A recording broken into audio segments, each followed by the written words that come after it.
So, good morning, good afternoon, good evening, good night, whenever you're listening to this. This is Matthew Bailey alongside my critic and partner in crime, Ricardo Medina. Hello, hello, hello. And this is another episode of Bears Beats Own Bailey. And we have a variety of stuff basically to talk about today. So, just like last week's episode, we're talking about music, we're talking about TV shows, and we're going to talk about a couple of movies. So, with the case of music, we're going to talk about the latest diss track from Pusha T called The Story of Adidon or, Right. or Adidon, however you want to pronounce it, sorry. Followed by my review of Kanye West's latest album, Yeah, which is an EP or album or whatever the hell you want to call it these days, but it's the second release from Good Music. It was released like 1 week after the critically acclaimed and one of our favorite albums of the year so far, Pusha T's Daytona. Yeah. Once again, it's 7 tracks. It clocks in about 24 minutes. So we'll just do a run through of that album. After that, we'll follow that up with a movie that you saw, a local film actually that you saw on the big screen. Unfortunately for me, it didn't show on the east side where I'm from. It showed on the west. So apparently, Movie Town Port Street was the only cinema. Sorry, that screened this particular movie. Right. And this movie is called Moving Parts. All right. This is one that the local film industry, using air quotes here, was waiting for a long while since the Kickstarter campaign started a few years ago. Right.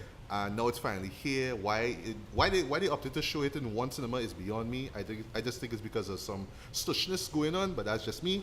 But Ricardo, you saw it yesterday, so you will fill us in on how that was. Right. Afterwards, I will do a review of Arrested Development Season 4, the remix. Season 5. Oh, the remix. Yeah, okay. the remix. Right. Fateful Remix to Consequence. 6 4. Right, Yeah. right. Well, also I'm going to talk about Yeah, I Season saw that. 5. I watched that well, as well. the first half of Season 5, because it's 8 episodes which came out on Netflix. Right. But to talk about Season 5, honestly, I really have to talk about Season 4 and Right. what they did in terms of just reformatted it and putting it back out on Netflix. Yeah. And last but not least, we're going to talk about the latest episode or prequel or filler episode, whatever you want to call it. I just tell myself out here one time. In the Star Wars universe, of course, we're talking about Solo, a Star Wars story. Yep. A film that everyone was asking for, right? Well, literally that is the case. They were asking. Well, the classic kind of fans were asking for it, and then, well, we got it. And We got the movie. Yeah. Okay. Right. Anyway, so we'll start things off with Pusha T's the story of Adidon. Yes. I'll call it Adidon, right? Because Yeah. Adidas, whatever. Yeah. Okay, so this came out last week, Tuesday night, at the time it's recorded. Well, actually, our colleague Doughboy tagged me on it on Facebook. Yeah. So I was like, all right. I don't want to just go into this, I'm tired. I was working all day. So let me just wake up, Wednesday morning. It was a holiday and all. Let me just take it in, right? I listened to it. I saw the album. I saw the album cover for it. Yeah. Like, I was like, wow. Okay, we go in there. yeah. Okay. But this is probably the least chill I see a rapper it has been in a while. This is what I like about this feud is that it actually feels like a real feud. Yes. It wasn't as stupid and one-sided as when Drake and Meek Mill battled. Right. It wasn't kind of dried out in the same way that Nicki Minaj and Remy Ma was, right? And so this is like actually feeling like a real feud, but like it done fast, boy. Well, I don't want to say it done though. Like I want to see it continue because, Yeah. as Pusha said at the beginning, this is going to be a surgical summoner. Yeah. So I'm assuming that he has more shit in the pipeline. Right. But the reason I think it might at least cool down or squash fast because Kanye West himself kind of seemed to have intervened, for what I understand. He went on Twitter and just kind of tried to quell it. Try to. So Okay, I don't know well, that I didn't know. I don't know if he tried to following up Kanye's right. Twitter. He tried to smother the album. He tried to smother it as best as he can. Not sure if it works. We'll find out. But to me, this is a serious blow to Drake. Drake It is. I can't see how we can respond to something like this. And what he did respond to is like, yeah, you're not supposed to be responding in this fashion. So he in damage control in the worst way. Right. And look, this is something. Now, I do think some of what Pusha T talked about is a little unfair, right? Especially with the album cover thing, because we once you know the context of it, it's largely benign. Yeah. Right. What Drake did. What it was supposed to be a blackface cover shoot, Right. photography shoot that was relatively like more meant to be like an artistic take on the idea of blackface. Yeah. And one of the pictures he decided to take was more behind the scenes joke picture. Him smiling, laughing. Drake smiling like, ah. Right, this is the best part of the shoot, but it was not meant to be anything to come out, but it's a real picture. Yes. And it's put out of context. However, it is understandable that a lot of people will make the point. I think it's a legit point to make, which is, well, because Drake is quite light-skinned. Yes. And he's relatively friendly and marketable because he's from Canada. Yes. And that's a big thing. You know, you used to be on the grassy high and all these kind of street cred things people used to hold Drake about. There is a reason why he, you know, is successful. A lot of people kind of argue that. Yeah. If he was a darker person, you know, if he was, you know, he wouldn't have been anywhere near as popular. Right. Right. There's a classic kind of take on music in the United States, right? Especially with rap music. Cool. With that said, yeah, this was goddamn brutal. It was. Jeez, It was fierce. Yeah. For one thing, taking Jay-Z's Story of OJ beat just made it even more personal. Yeah. For one thing, I know some people kind of argue like it could have just had an original beat so you could distinguish that beat with this song. But it's like, nah, this is something a little bit deeper, a little bit more personal. And yeah, boy, this man went all out personal here. Yeah. Some people argue it's a little too much. I think it's a little too much, but it's like, you know, it's war, right. right? So I understand it. God, I don't know this beef was going back so far though. I don't know it was like when you get into the history of it. It's going back pretty far, like at least 2003, 2004. It always had I always thought is when Drake blew up, like around that period. It's been going on a while. Wow. Okay. So it was one of those things that when Drake came out, then but you know this kind of it boiled over now at this point. And yeah, when you talk about that producer who have I think it's multiple sclerosis. Yeah, Noah 40 is called. Yeah. That 666. Yeah, jeez, man.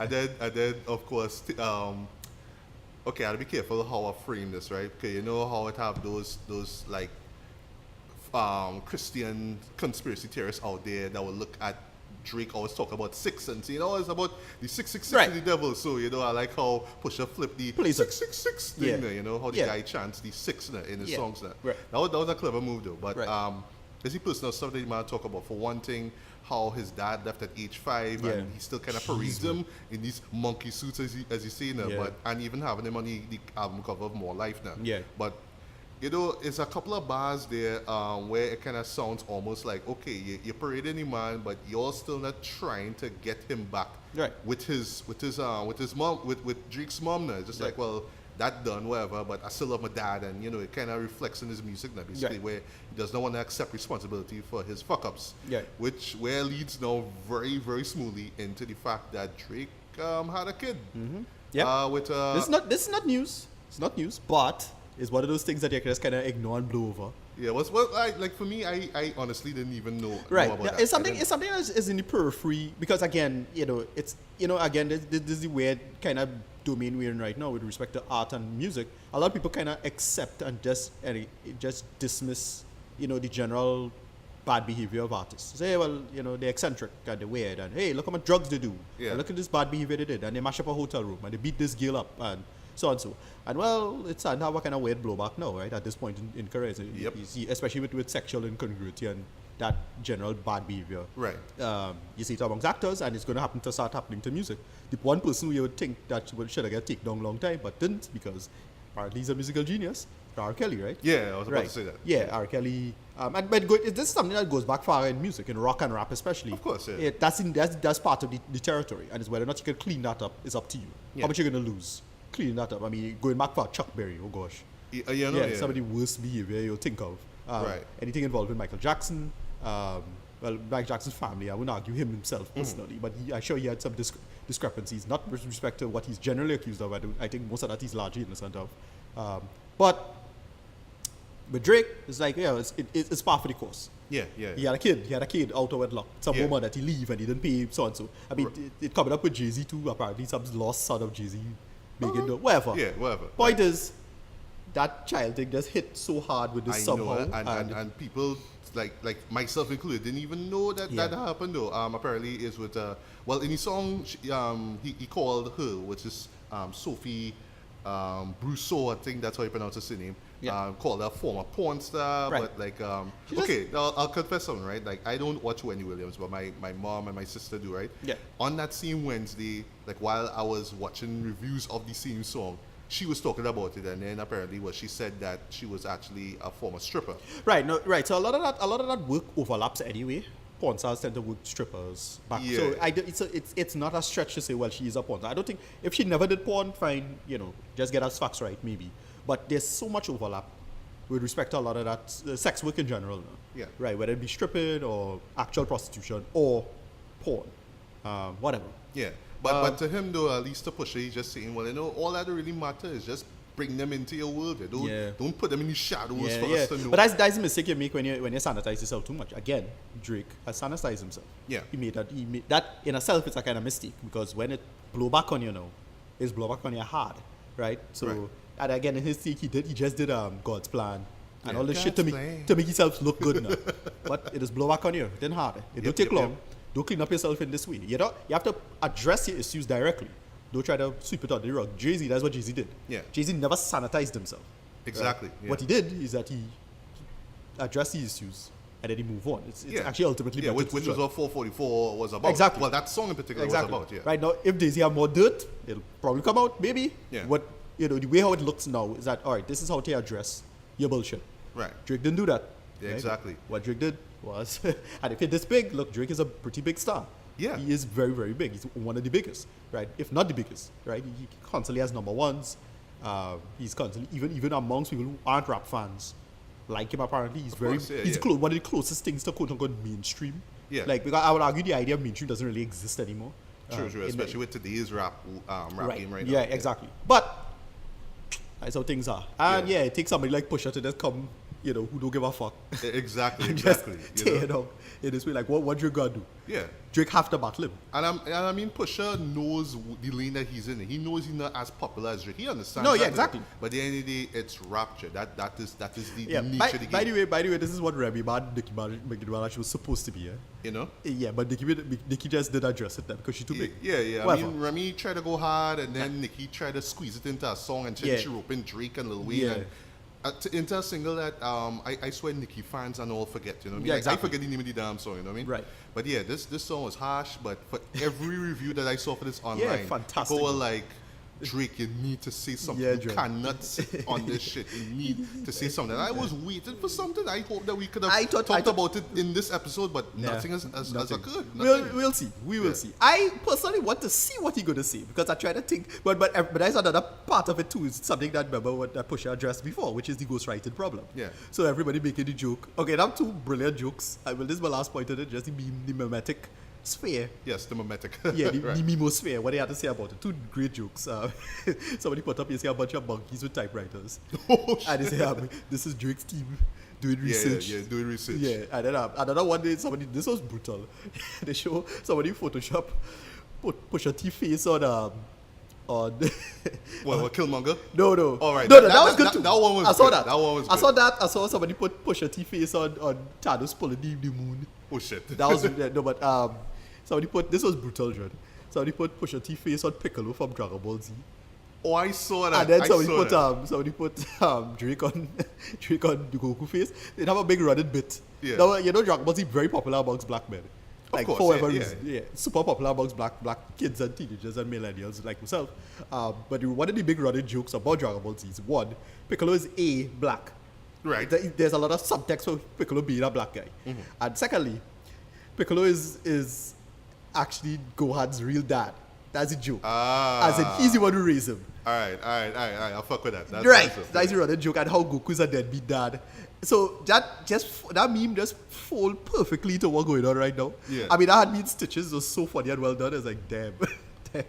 Oh boy, Drake, you're on the ropes right now. But Yeah, boy. we'll He is. But like, this is my last thought on it.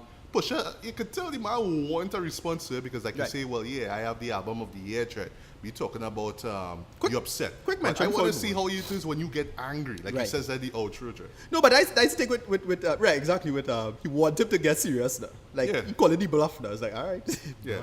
No, oh yes. Well, one last thing we have to mention too. Now, yes, the nature of the game, I say I put out this song, you put out this song back, right? Yeah. But some fans would say that, well, Drake looked for that because why did you bring up Virginia Williams Yeah. in your Duppy Freestyle? Big Like, mistake, why you yeah. had to go? Why you had to bring up Family for now? Yeah, Why you didn't yeah, bring you up don't do Ye? that. Why Yeah. you bring up Kanye for? Yeah. It's like, oh, okay, you do that? Okay, dude, Yeah. boom, I'm gonna bring up Sophie Brousseau and your son. And all Somebody that make shit. that joke with his Pusha make a shove, Drake punch here, and then Pusha pull out an AK-47.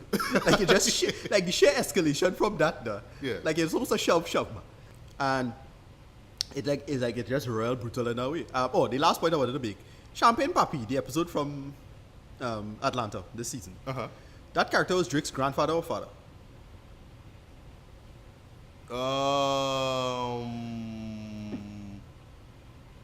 I don't know. To be I can't remember. honest, I think remember. it's his grandfather. Yeah. I think so. Because if it was his father, then that changes this discussion. Like, who knows what about Drake's dad? And Yes, a running yes. joke about hiding him in a basement somewhere, just watching a TV in a corner. Yeah. He'd forgotten some mansion, which is so weird. Whatever. Yeah. Right. So with all that being said, speaking of Ye or Yeezus, or whatever you want to call him, Kanye West put out his album. Right. Well, last Friday, time of this recording. So he stuck to his promise. He said that he was gonna put these albums out when he was supposed to come out. So Yeah. he's sticking to his schedule. Well done, right? It's not like a Life of Pablo thing where he pushing albums back because a man didn't put out the verse on time. He didn't like a particular verse. So Right. chance to rap anyone. Right. So he put it out on Friday, and I didn't really know what to expect. Same thing with Daytona. We didn't know what to expect. Right. Album came out. Daytona was fire, one of the best of the year, right? Yeah. So Ye put an album called Ye. That's the name of it, right? It was the subtitle, something spiritual awakening.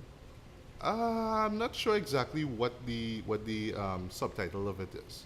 Yeah, so Kanye put out this album and album cover. Well, let me just talk about the album cover for a bit, right? So, yeah, people are like, you spend $85,000 on a picture of Whitney Houston's Right. bathroom there, and that's Daytona.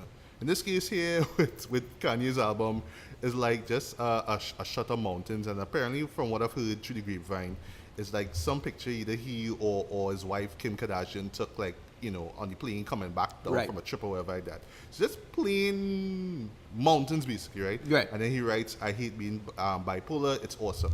Not really too sure what it means, means overall, but I was kind of thinking about it in the context of the album, right?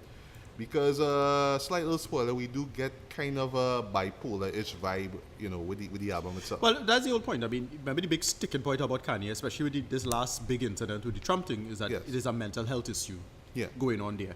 I will tell you, I think there are real effects when it comes to mental health. However, to me, mental health is a longitudinal issue, and I'm going to straight up say it, because nobody seems to be talking about it. Say it. Kanye has not processed his mother's death properly. Yes, Simple. yes, dude. Like, From everything is from since oh, then. I'm gonna make a video game about my Yeah. mom Nonsense. on this chariot going to heaven. I'm Yeah. like, whoa, Yeah, brother, exactly. whoa. He never What processed the his fuck? mother's death properly. Simple fact. You ever notice that when he released the third album, his mom died, a month later? I think so. Yes. About a month later. And Yeah. it was for like a really frivolous, like unfortunate, stupid reason. Yeah. And then everything after that was just a big change. in the Right, man. right. Everything after that was a big change in the man's life, his outlook, his career. And And his music. his music as well. Yeah. And he never processed his mother's death properly. That's Yeah, it. exactly. So I don't know if he just needs some kind of spiritual reawakening, like, not saying he had to go back to the soul Kanye, but, deep down inside, Kanye fans, like myself included, we want the old school Kanye, Yeah. now, you know what I mean?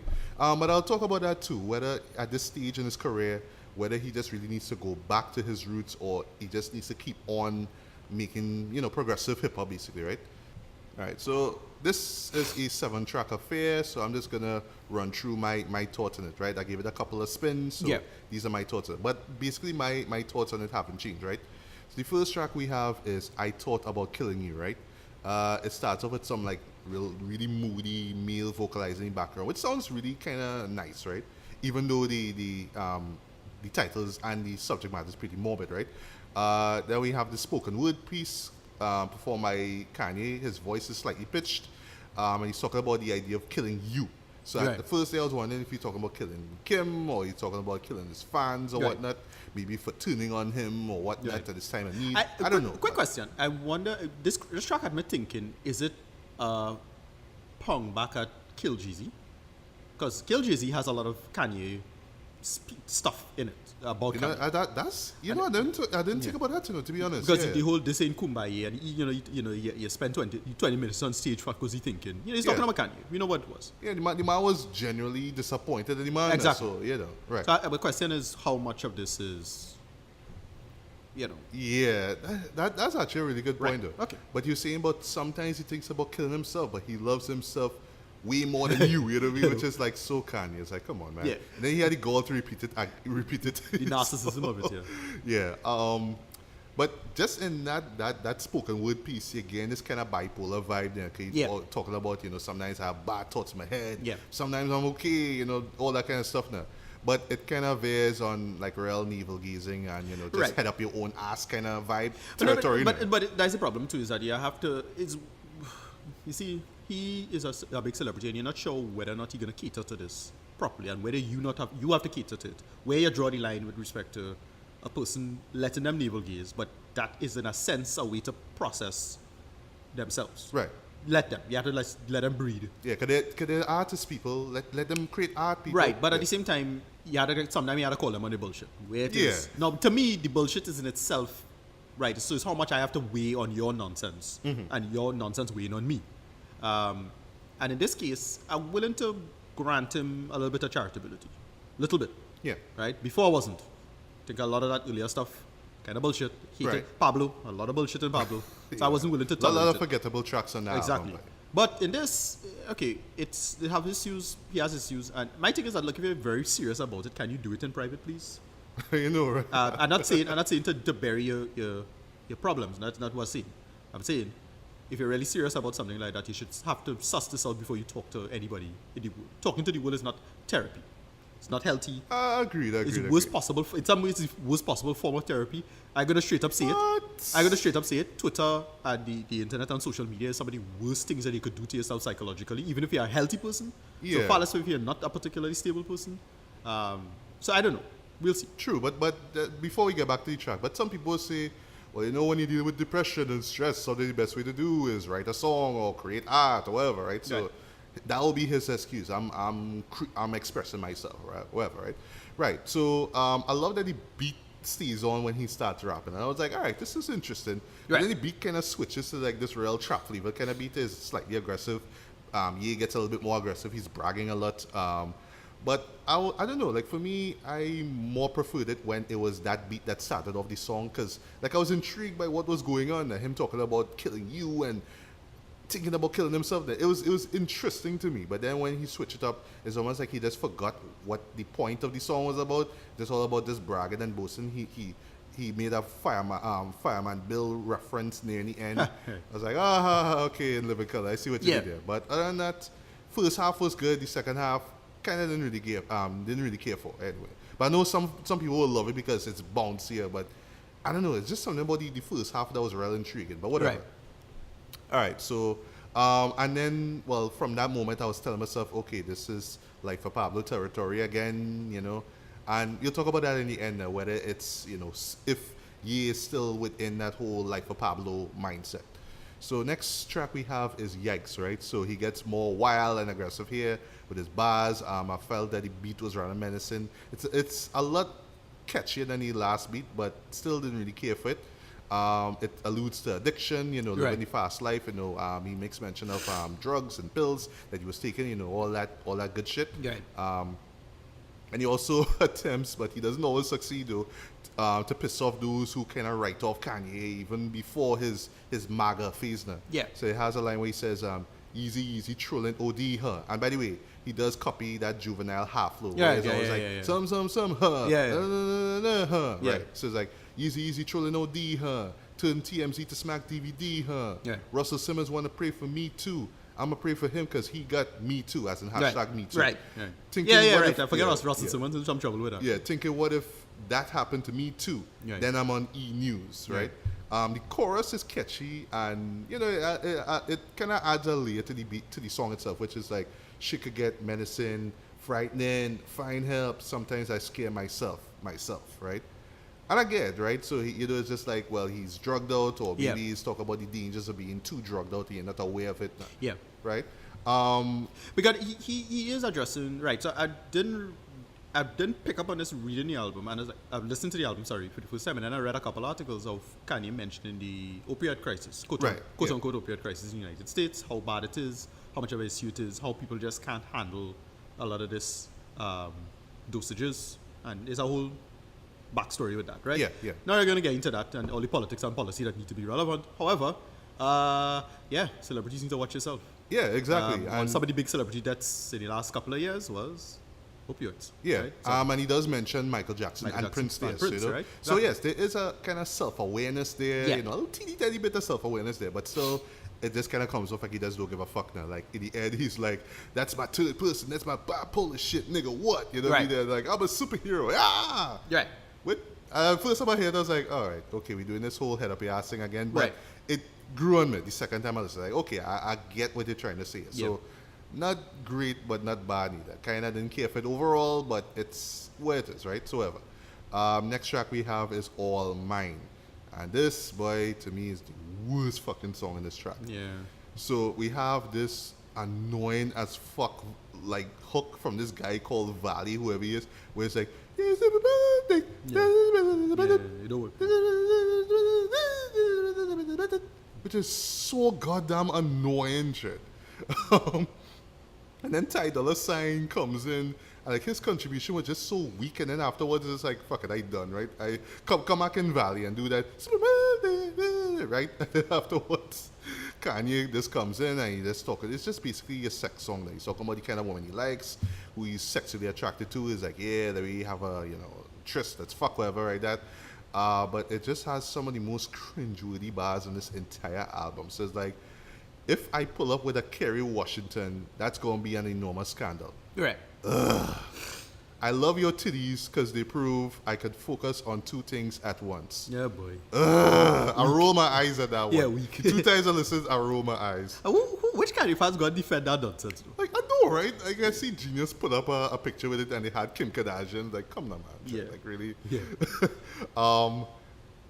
Then one of the worst ones, like this one battles the I Love Your Titties one as the worst 2 bars, right? Let me hit it raw, like fuck the outcome. Hey, none of us would be here without cum. Yeah, weak. Terrible. What the fuck was that?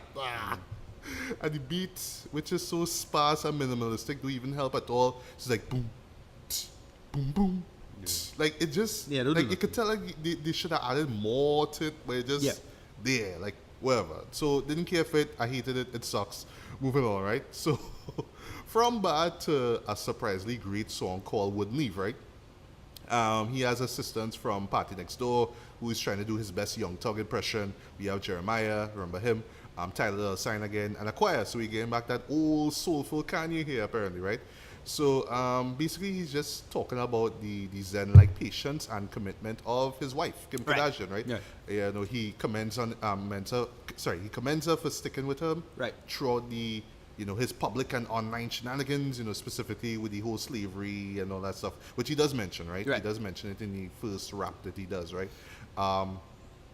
And I like that even though he believes in his statements, even though it is misspoken and misinterpreted, he does, the mere fact that Kim vow at the moment to stand by her man, through thick and thin, is something that he's honored by, it's almost like he doesn't even deserve it. So I like how, how he feels, how he expresses it. Like, you know what, I really don't deserve this, but, thank you so much. I love in the outro where it's like, for all the girls who just put up with the man's shit, the man fuck up is like, they get to fuck up the money, but it's like, you still stick with them, this song is for you. So it's kind of admirable and it's kind of sweet now, something like this coming from Kanye is like, wow, you know what I mean? The man have a soldier, you know what I mean?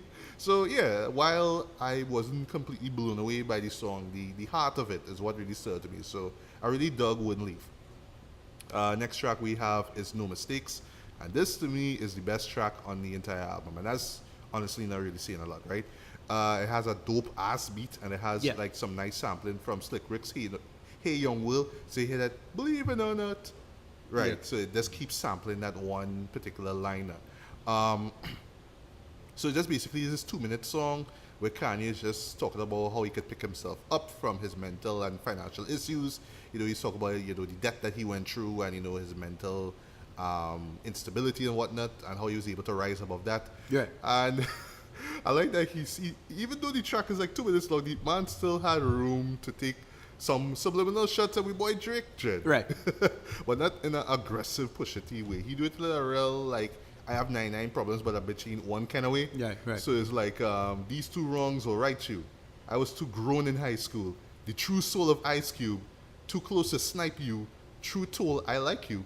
Too bold to type you. Too rich to fight you. Calm down, you light skin. Right. That last line was like, in case y'all didn't know who you was talking about, it's like, yeah, you talk about Drake, right? For those who wasn't keeping up, right? So, but I like that, if you think about it, the length of the song, the length of the diss itself, imply that, he just clearly just don't really have time for this shit. He don't want to be involved in that whole Pusha T Drake thing. It's just like, all right, let me just say what I had to say. Don't put me into your shit anymore. Don't call me out in your diss, please. I'm trying to restart my career, please. Just moving along, right? So, I like how soulful and upbeat the vibe of the song is. Yeah. This is not like an infrared or story of Adidon where it's all darkness now. And I also like the fact that it doesn't even need to be over-analyzed. Like, I'm not expecting a bunch of people, analyzing this particular track here. It's like, the man just say what you had to say in a few lines, that's it, move on, right? So, yeah, I really enjoy this track. This is the best track on the album, hands down. But once again, like I was saying, that's not really saying too much when you think about it. Second to last track is Ghost Town. Easily the most experimental track on the album. Yeah. Because he's combining a bunch of different styles, musical styles. So you have soul, he has gospel, he has rock, and he has pop as well too. Basically, this is like in 808 and Heartbreak territory. So he's talking about unrequited love. He's talking about, but more specifically, the freedom that you feel, I guess. Well, some people do. Other people kind of hold on to the hurt and pain. But some people just feel like this freedom now from a heartbreak, right? You're right. John Legend starts off the track, and even though he sounds soulful, he was just kind of like mumbling certain things, and I was just like, okay, like I don't know if this was just like improv, like him just getting into the vibe of the song, and he just kept it and just say, fuck it, let's just add that as the intro. But they could have done more with that, with John Legend, in my opinion. Kid Cudi comes in, he does like a decent enough refrain, but to me is, well, yes, and Ye does some singing here, which wasn't bad. I mean, this Ye singing, right? This Ye singing, right? There's 808s there, just without the 808s, right? But the one who really steals the show is 070 Chic. Right. We remember from Santeria. She's a New Jersey rapper / singer. She steals the show because she has this like really catchy, uplifting outro, which, like, when you're digging deep, is really about being older and wiser and more courageous. From that heartbreak and pain, of getting your heart. Well, yeah, from heartbreak and pain, basically, right? And I don't know, like when I was hearing her outro, I was just imagine if she was performing this in a concert now. This could be the moment where like the whole audience just breaks out into song and just singing her vocals basically. So it's catchy, it's repetitive, but it rings true. It's not a skippable track, it's not like one that go back to, but I appreciate the fact that he tried to do something a little bit different here. So, round of applause, right? Right. Last track is Violent Crimes. This is the more heartfelt track on the album. And speaking of 070 Chic again, she does the intro and the chorus in the track. This to me is like the legacy, like Jay-Z's legacy, where he's talking, well, where in this case Kanye's talking to his daughter. He's talking about, well, basically, be wary of men who will use you and abuse, not abuse, sorry, but mistreat you, Yeah. But just be careful with these guys out there, but at the end of the day, when those guys get older and they find the woman of their dreams and they have kids, they're going to be paranoid as well, too. So, like, I like how he starts off and he ends his verse with the same, niggas is savage, niggas is monsters, niggas is pimps, niggas is players, till niggas have daughters, now they're precautious, Yeah. Same thing that Nas did with Daughters, which is a great track. So it's that kind of thing, and I like where he's like, well, you know what, you don't have to go through, like, be confident of who you are. And like when you get older, you don't have to do Pilates and go out of your way to be attractive physically, just to get views on Instagram and whatnot, So kind of like don't do what my mom does, that kind of vibe there, basically like that. But you really want the best out of them, be smart, be the best at what you could do, find the right man, and then of course, well, when that man have his own daughter, he could be saying the same thing, right? So it's really a nice way to end it off, end of the album. Also, like what he says, I hope she like Nicki and make her a monster. Not having menages, I'm just being silly. Yeah, Apparently, I like at the that. end, you know, you hear a little voice message from Nicki where she was like rapping the verse. So I'm assuming, because with the first listen, I'm assuming that he wrote the verse and he sent it to her for approval now. So, like, Right. kind of like what Taylor Swift, that whole thing with Famous, like something like that. So that, but apparently, well, the second listener kind of, like, this is my assumption, that Nicki was the one who wrote those bars and sent it to him. Because in the end, she says, well, I don't know how you're going to perform them, or you don't know how Right. you're going to rap them. And that's the end of the message, and that's the end of the album right there. But, you know, this was a really nice way to end the album off. A little too nice, in my opinion, but once again, not a track that I will go back to. I thought that 70 Shakes trap flavored lullaby vocals was really good. Yeah. It was like literally talking to this kid, but more like in a kind of rapping kind of way, you know. So overall, the album kind of starts off rough. It gets kind of shitty with that track 3, which I really fucking hate. Yeah. But then it somehow kind of picks itself back up and Right. ends on a great note. But sorry to say though, unlike Daytona, this is an album that would have benefited with a longer runtime. Right? You're right. That the 24 minutes really does show, you know, it, because you have 3 kind of meh tracks and you have 4 passable tracks with 1 which was really great. But unfortunately, that one clocks in at 2 minutes, you know what I mean? But yeah, I really wish that, you know, with more songs on the album to balance things out, because you really have 4 great songs over 3 tracks, basically.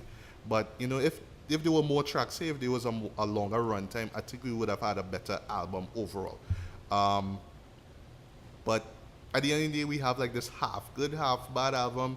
And you know what if you are a diehard Kanye fan, like if you defend Life of Pablo to your dying breath, then you will actually like this album. Like if you want Right. to know what's going on in Kanye life, what's going on in his head right now, okay, this is what's going on, all right, cool, I'm satisfied. Then you're like, yeah.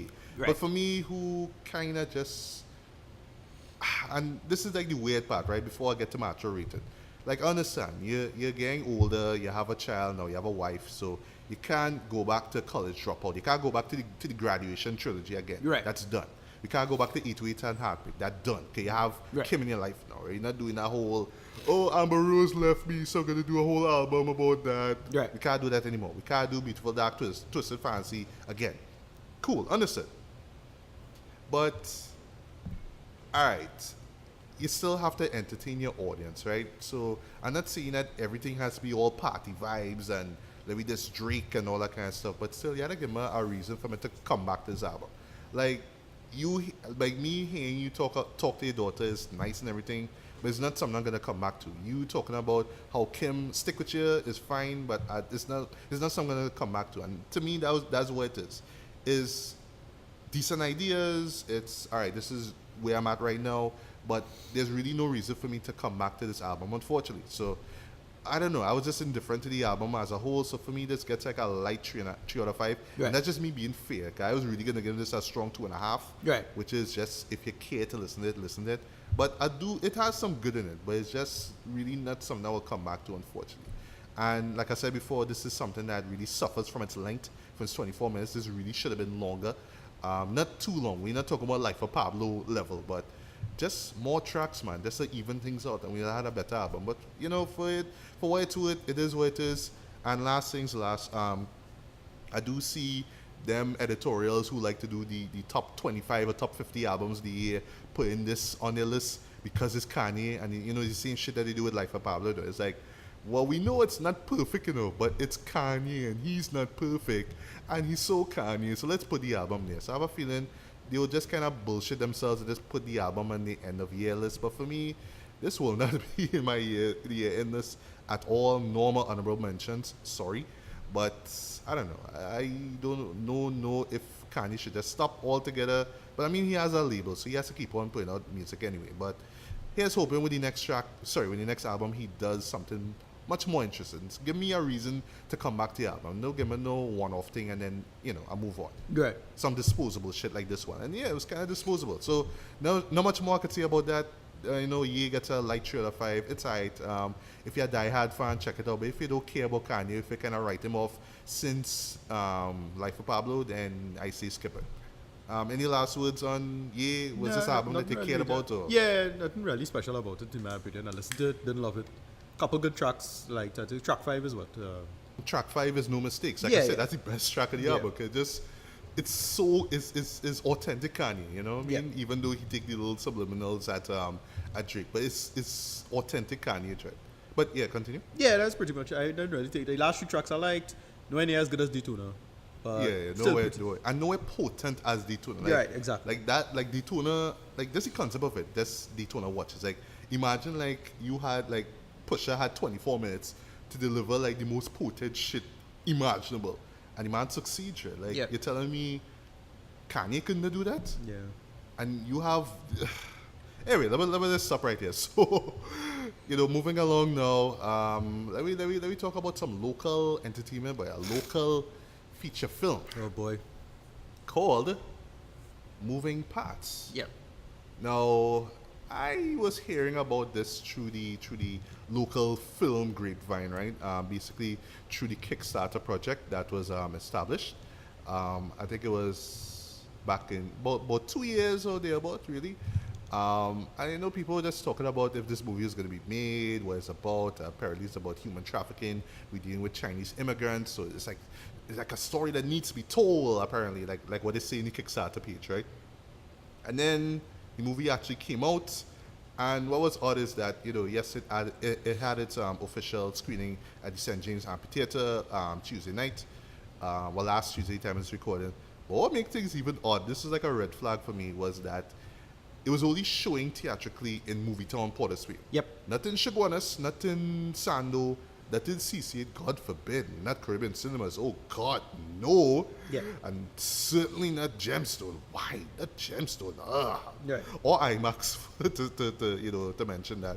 But yeah, in Movietown, Port of Spain, which kind of tell me, hey, this is for the stush crowd out there, the ones who had to go the Movietown VIP. No offense, but it was for that crowd. You know what I mean? Yeah. And I mean, I'm not angry about that, but limiting yourself to that one cinema, because this is not like in the States where it's like, oh, this has a limited release, or it's showing in like limited theaters, so you only have like at least 2 or 3 theaters where it's running this one movie.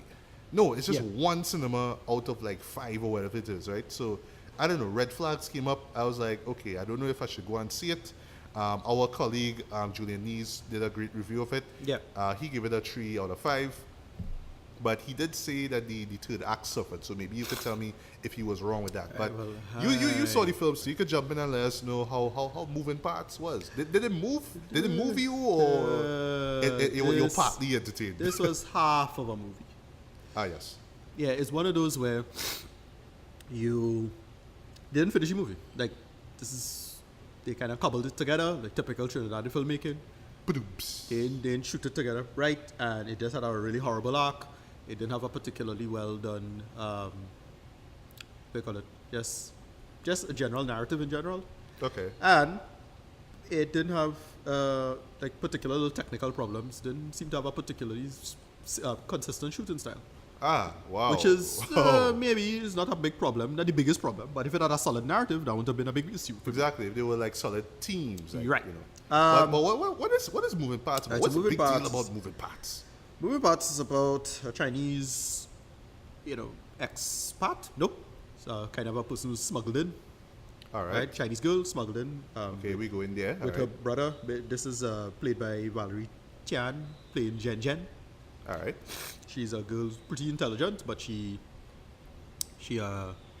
has to. It's implied that she had to spend all her money burying her father, who died Okay. in China, and her brother, who's working here, kind of sent for her essentially. And Alright. pays her money to a smuggler, played by your boy from Pendulum, Stefan Stefan Hadid Jr. Hadid, right? Yeah. Yeah. playing Why, generic- why do you always cast this guy as yeah, a bad guy? generic bad guy number 54. Is that bad? I feel it's that bad. Right. Yeah. And he basically, she had to work for this Chinese restaurant, crappy Chinese restaurant, behind the scenes, just cleaning up crap. She had to wake up early, living hard. Then, what happens is that they owe Stephen Hadid Jr. Stephen or Stefan? Stephen. Stefan. Whatever. They had to owe this character. I forget the character's name. I think it's just smuggler. Not sure. Yes. Generic smuggler. Or a ton of cash, like a lot of cash, like 10,000 US. It's insane.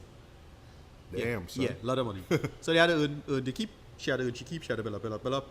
Then Jacqueline Chan, what's her name? Boy? Jacqueline playing Mrs. Lu, who's the owner of the Chinese restaurant. Right. Right. She's a classic actress and producer. Let's call her. She's basically Madame Gao. But she was pretty good at this. She's playing the Chinese owner, kind of a mean person. She basically keeps the passport of Shenzhen, which is a big red flag. Wow. Right. And then she makes her work, and then she implies, oh, well, you know, it have a faster way to make money, which is prostitution. Da-da-da. Right. So this person, I recognize her face, but I thought she was a local actress. But it's Candice, character who plays Evelyn, is another woman. Candice McClure, right? Canadian actress, born in, I think she's South Africa or something like that. What she's most known for is playing the Sagittarian character from Battlestar Galactica. All right. Right. She had a pretty dark arc going forward, but she's a pretty cool character. And she's playing neighbor of the Chinese restaurant. It's unclear how close she is to the Chinese restaurant living, but she just there in Port of Spain working as she runs an art gallery. Okay. I forget the name of the art gallery in the movie. I think it's the Collier Gallery, which is a clearly Medulla art gallery. I was about to say that. Right. She clearly shoots it. Anyway, and basically the arc is that she bunks up with Jen in a party. It's implied that she getting taken advantage of, and she had to rescue her, get her off the island. All right. Sure that. Right. That's it. And that's the film right there. That's the film. Okay. So this my question, right? Well, this dumb question, right? Technically, like from a filmmaker perspective, editing, lighting, cinematography, how was moving parts in that regard? Some of the cinematography is fine. You see that first 10 minutes or so of the film is pretty good. All right. The opening is quite good. I think it's quite strong. It's edited. You get a nice ominous sense of everything. But somewhere along the lines, I don't know, between that 20-minute mark and then half mark, it just had to unravel. Similar to another local film that I was kind of liking, and then it unraveled as well. This was Green Days by the River. Not Green Days by the River. The other one, the Mokojambi. Oh, right. That one you started strong and then just unraveled completely. Same thing with this. I don't know why it is. They just started cut corners. Another thing is that everything just I don't know why they have to leave stuff out. So they shoot everything tight for no good reason. It has some good shots, like they show Citygate. Right. There's some great bouquet in the background. Yeah, I like stuff like that. Yeah, they look dope. Interior shots in the maxi, I kind of recognize a certain face standing on the back window in the corner. Yes, a couple of colleagues of ours, from UE Film Program. Yeah, not going to say of name, but yeah. So we seen y'all. Yeah, we see you. I Spied My Little Eye. Then it just unravels because the story is it takes too long to get off the ground, and then it pads itself out with a lot of establishment shots, some really bad ones too. It's not particularly impressive.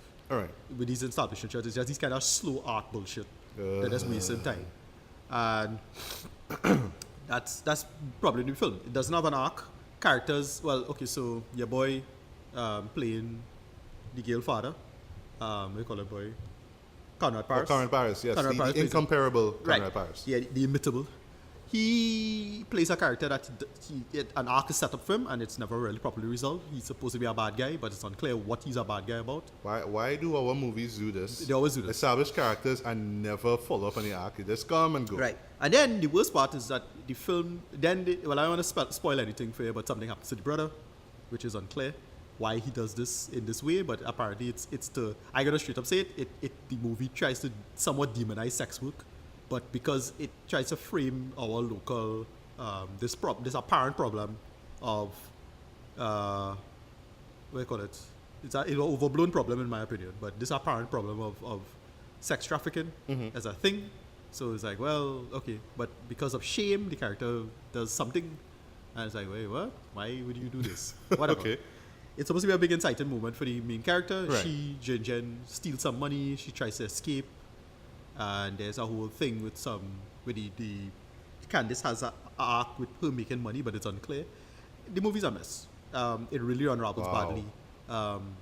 It doesn't really work out. Doesn't make sense. And at the ending, I was like, okay, the final shot, it really is like, okay, I was thinking, okay, this final shot going to do something and then we're going to go into the final arc, right, of the film. Just cuts to black. And I was like, all right, final arc. I was waiting for a fade in. Nope. The text comes up. Just talking about apparently Chinese immigrants and sex trafficking and so on and so. For more information, Yeah, all and this hotline. that bullshit. And I was that made me that pissed me off. That kind of ruined my day last night. I was like, are they serious with this? It was a mess. It's supposed to be an open ending, people. No, it was a mess. I don't know what it is with local films and not being able to complete an arc properly. Because I expect films to just do that bog standard arc. I don't expect anything brilliant. I don't expect anything for you to go beyond that. And you'll get a simple 6 out of 10, 5 out of 10 out of 10. You do that simple bog standard arc. Bazudi had this problem. What do you call it? Green Days by the River didn't really have this problem because it was the book. Yeah, it was the book. So whatever. So it ends how the book Right. ends, basically. But that still felt kind of unfinished in that sense, but whatever. Like if I was just judging by the movie, Yeah. I don't know if it's something... No, a couple of characters just kind of Right. came and went. Right, Like, exactly. You didn't really know what I happened. don't know if this is something endemic to Trinidadian literature in general, and I don't remember that I don't remember these books being this incomplete, but whatever. Because Miguel Street had a full arc, Yes, it did. so whatever. Yeah.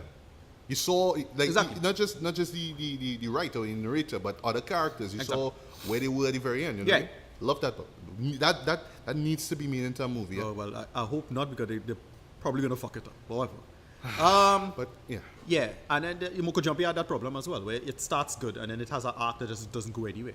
And it's like, what? Why are you talking about this? Why? It's just this misleading scene that they decide to put in for no reason.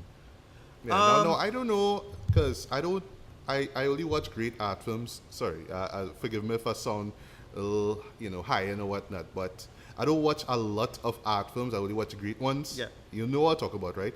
So I don't know if that's like a staple of art films where you start something off, you start off like a character arc and you just kind of just stop and leave it up to the audience to figure it out, man. Because it's meant to be interpreted, it's kind of cheating the audience. Yes, exactly. You still need to do something and make a connection. Look, Yeah, like why should we give a shit? People at just the end? equate doing something like that as dumbing down for an audience. No, that you can still tell a full story. Yeah. Whatever.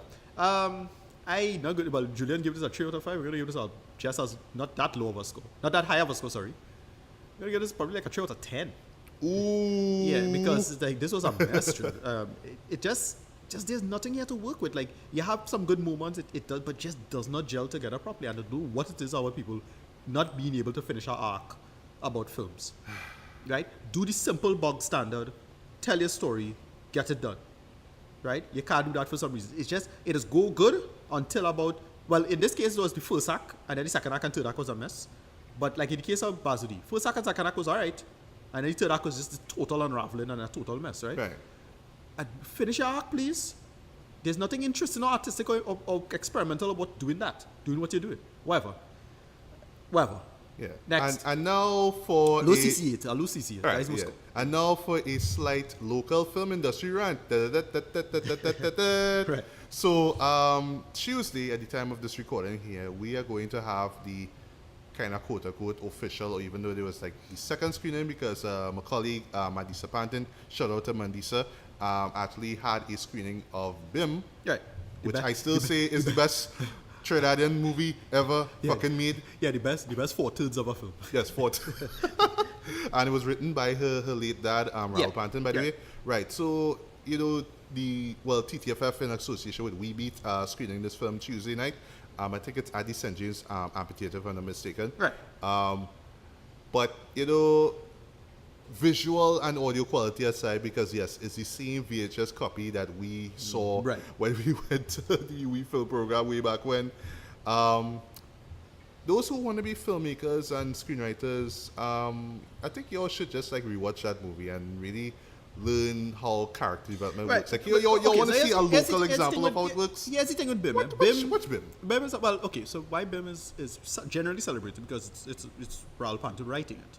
But I think the director wasn't local, right? It's Swedish. No. I think he worked on American, He was American. He worked on Shaft, I think it was. Okay, right. So you needed. Well, he was either the producer or the director. But I it could be wrong. translated it so well in terms of a script. It's a salak. Yes, So it the is. character, as I said, the only problem with it is what is it's 4/3 of a film. It starts Yeah, what yeah. it does. It we get to see the entire BIM one, Yes, and then we get to see the first there's- act of yeah, BIM 2. BIM 2. You know, that's basically the movie. Oh, sorry, does. BIM Part 2, if you're taking Godfather mode. Exactly. Right. That's how it Yeah. feels. And it stops, boom, and yeah, but and it kind of makes sense. Right. Whatever. I don't know. This movie is such a goddamn disappointment. You know, I don't know why it is that it didn't piece together well. Again, it's very padded. It's already shorter. Yeah. It's already short. It's 77 minutes, yo. exactly. And then it's like it has a ton of padding, and as a sort of cuts. For 77 minutes. That's bad. So that's a ton of That's padding. bad. And I don't know why it is that they need to insist that we need to get a feature length. Like they still insist, oh, well, do a feature length. But not really. Because what, feature films make money? I don't know. I mean, yes, they do. No, I know it has. but- I know it has a lot of but- hoops to jump through in terms of Yeah. criteria and whatever. But it's a shame. It's really a shame. Yeah. This was. I hope. No, listen. I hope much like with Moko Jambi, I hope there's an extra edit somewhere that they're gonna sit down and finish this, and you're gonna get a proper edit. I hope, like in the case of Moko Jambi, I hope we get some proper reshoots, and it fills out a proper arc, and they make sense of what's going on. But as it is, sorry, rubbish. Too bad, boy. Another one bites the dust. Now, Yeah. last thing I would say, for me, as kind of forgettable as our local films kind of tend to be, I don't want them to be forgotten. I don't want them to be like ignored and just buried in some database somewhere. You know what I mean? But this is where theatrical release comes into play. And just the runtime of the film, like. Clearly with the 77-minute runtime, I'm assuming that it was like a short. It was meant to be like about like under an hour, but they just stretch it out, as you said, with padding. You know what I mean? But I personally think that the whole showing it in one theater thing That's a red flag. is a red flag right there. Like Yeah. it really does and will bring down the film a lot. Because people who not from from the east or west side of Port of Spain are not gonna want to go down there to see that show. But I don't know. I still say just release it nationwide and see what people. Yeah, it'll show up on Yeah. TV6 eventually. Whatever. Yeah, and then also have a fallback plan, folks. Like, it's not like we have a literal film industry. It's not like we have box office receipts for weekend releases. No, we don't. But still know what you're gonna do with this film afterwards. Don't just show it and be like, oh, well, my movie's in cinema. Yeah, they move on. And then it disappears. I mean, come on. We are living in the world of VOD and home media, folks. Come on. Yeah. And that's all I have to say. That's just my 2 cents worth, right? So moving along now we get to some American shit.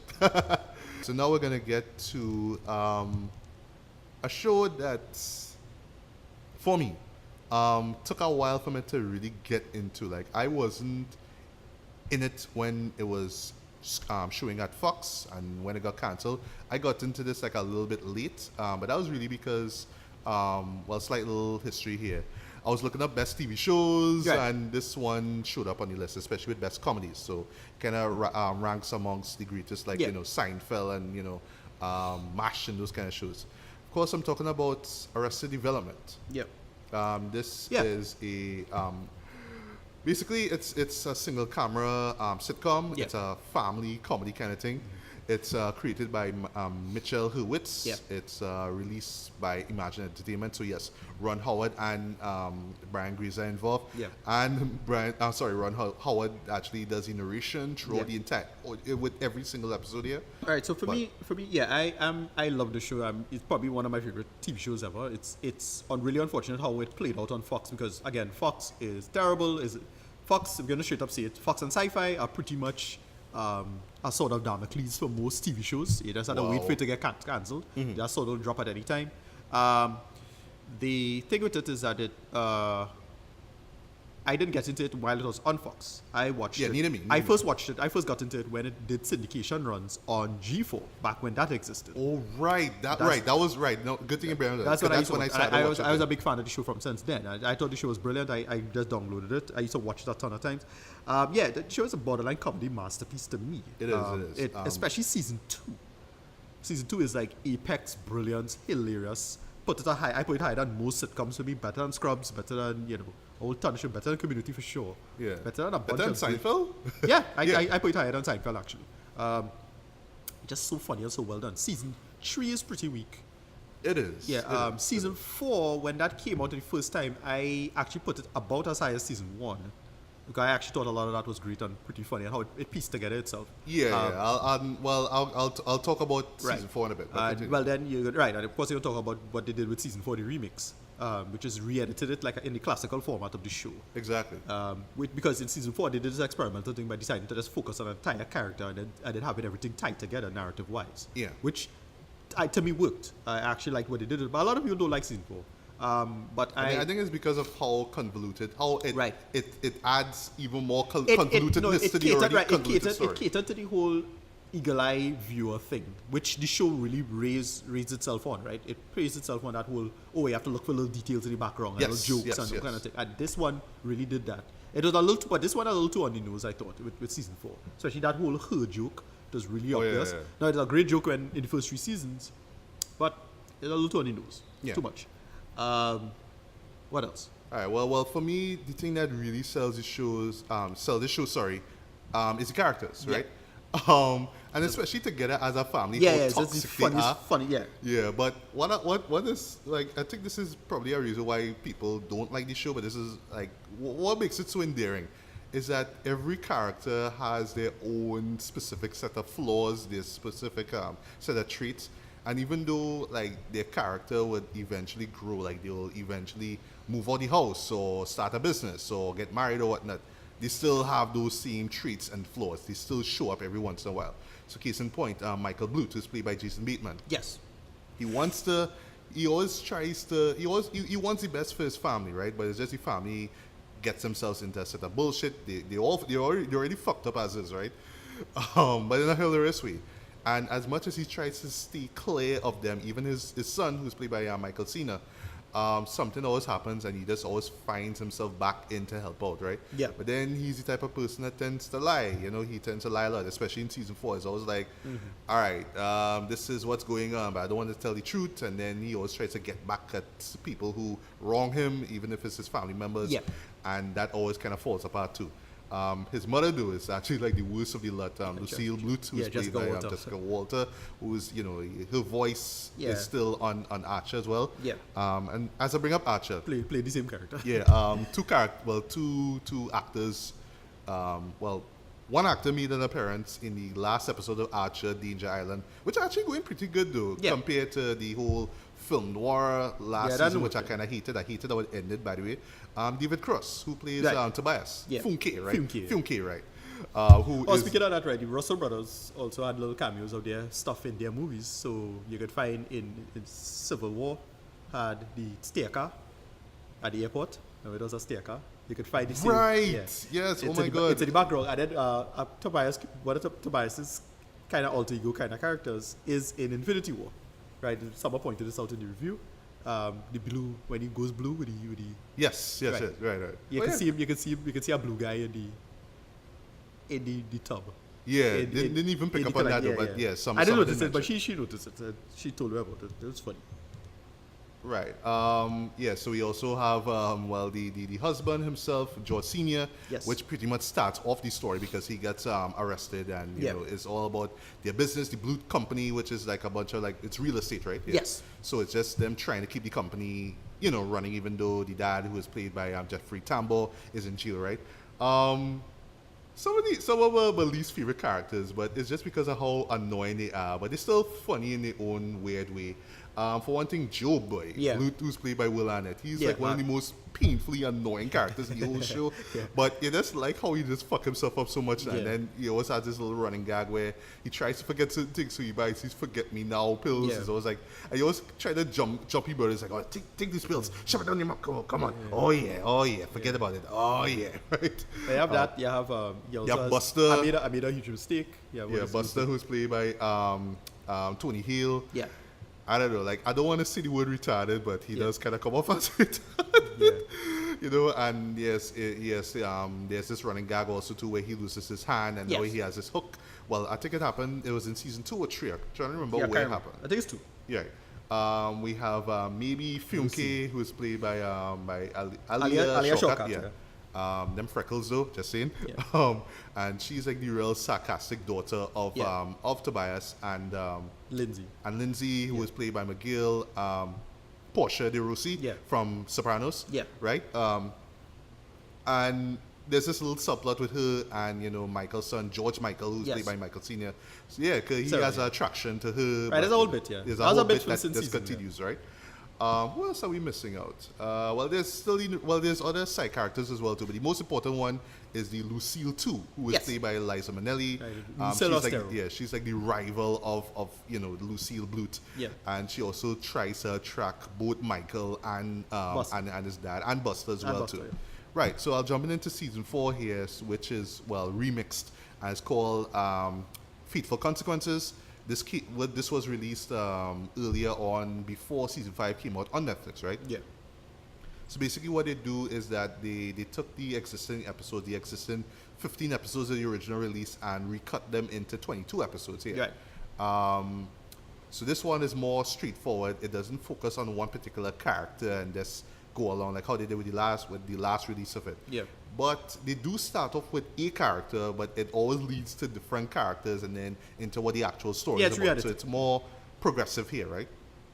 And essentially, the selling point here is that there was this, the starting point is that there was a festival called the Cinco de Cuatro Yeah. Festival. And this was essentially a festival that's supposed to be held the night before Cinco de Mayo. So the idea is that you buy up all the props and everything that they would use for Cinco de Mayo. Yeah. So it wouldn't be enough dinner. So this is like the brainchild of both George Sr. and Lucille, because they do come off as xenophobes, as racists. Yeah. But they're all closeted racists though. But every once in a while they will say something real out of context now.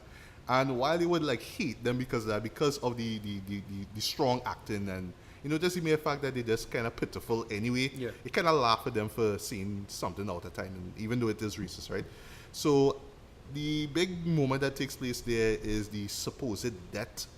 Well, I don't want to say murder at the moment, right? But the supposed death of Lucille too. She's Right. found at the stay of the staircase, Staircase, right. and there's blood, but they always established early on that she always had this issue of vertigo. Yeah, we know that. You know what I mean? So either she fell and died or somebody killed her. We don't know, right? So it starts off there. And then it leads on to where season 3 stopped off, where there was this boat that left, and it was Lucille's fault basically. Well, the first Lucille, and it kind of crashed and all kind of drama, blah blah blah. Yeah, blah, that's true, yeah. Right. So essentially, what goes on here is that George Michael kind of left. He went into college, and George Senior just really didn't want anything to do with the family anymore. He's done, but somehow he comes back to kind of fix up what's going on there with the boat issue, right? And in the process, we're just talking about talking about Michael and George Michael. There's this subplot going on where he was trying to get money back to restart to help the company. So he had to sleep with Lucille too, Right. and he kind of regretted it. That didn't turn out well, so then he kind of ran into Ron Howard himself. And he was like, Ron Howard was like, okay, I saw this article in this papers about the Bluth family, and normally when I see an image, I want to make a movie, so I want the rights to make a movie about you guys. Right. So Michael's like, yeah, I can make some money off of that, so I just need these signatures of everybody, so now I have to go and meet them, even though I don't want to see them anymore. But he's still soft on his son, because, it's his son, so, there's this subplot, lots of subplots here, by the way, where he goes into college and kind of stays with him, because he kind of gets, kind of leaves the home because he starts his own real estate thing. But, Right. there was, they say it was an earthquake, but it wasn't really an earthquake. It's just that the stock prices were low, and it was just like this this economic meltdown, basically, right? Yeah, that's basically what happened Yeah. in 2008, yeah. Right. So he stays with his son, and then his son is, his son trying to kind of ease his way out of being on his dad's shadow. Right. So he comes up with this whole thing where, all right, I'm creating this software, and it's called Fake Block, but this Yeah. is essentially kind of byproduct of this wood block app that him and his friend wanted to make, And he goes on with this lie so much that even his cousin maybe believes in it, and she's all like, well, yeah, I want to be a part of it too, and Right. all that kind of drama, right? So essentially, with the rights to make the movie, Michael runs into Ron's illegitimate daughter, who is played by Isla Fisher. Isla Fisher, yeah. Yeah. Still attractive as hell, in my opinion. I know she is not related to Ron Howard in any way, shape, or form, right? But I kind of bought into it as well, right? So, but he didn't know. So he thought that she was Ron's mistress, and then later on he learns that she was his illegitimate daughter. But then even worse, George Michael took a liking to Right. her as well And they too. had a love triangle, So they had this love triangle thing going on. So essentially, where season 4 ends is where they both find out what happens, and just like how season 3 ends, where Job took George Michael's girlfriend at the time and wanted to marry her, George Michael gets mad and punches his dad in the face. And just quick review of season 4, Fearful Consequences, right? For me, this was just just me revisiting, recapping basically what happened in that season to go into season 5, right? And it works in that regard, right? I like how well structured these 22 episodes are. Although I would say the first half is really the strongest. Yeah. Well, the stronger of the two halves, basically. Yeah.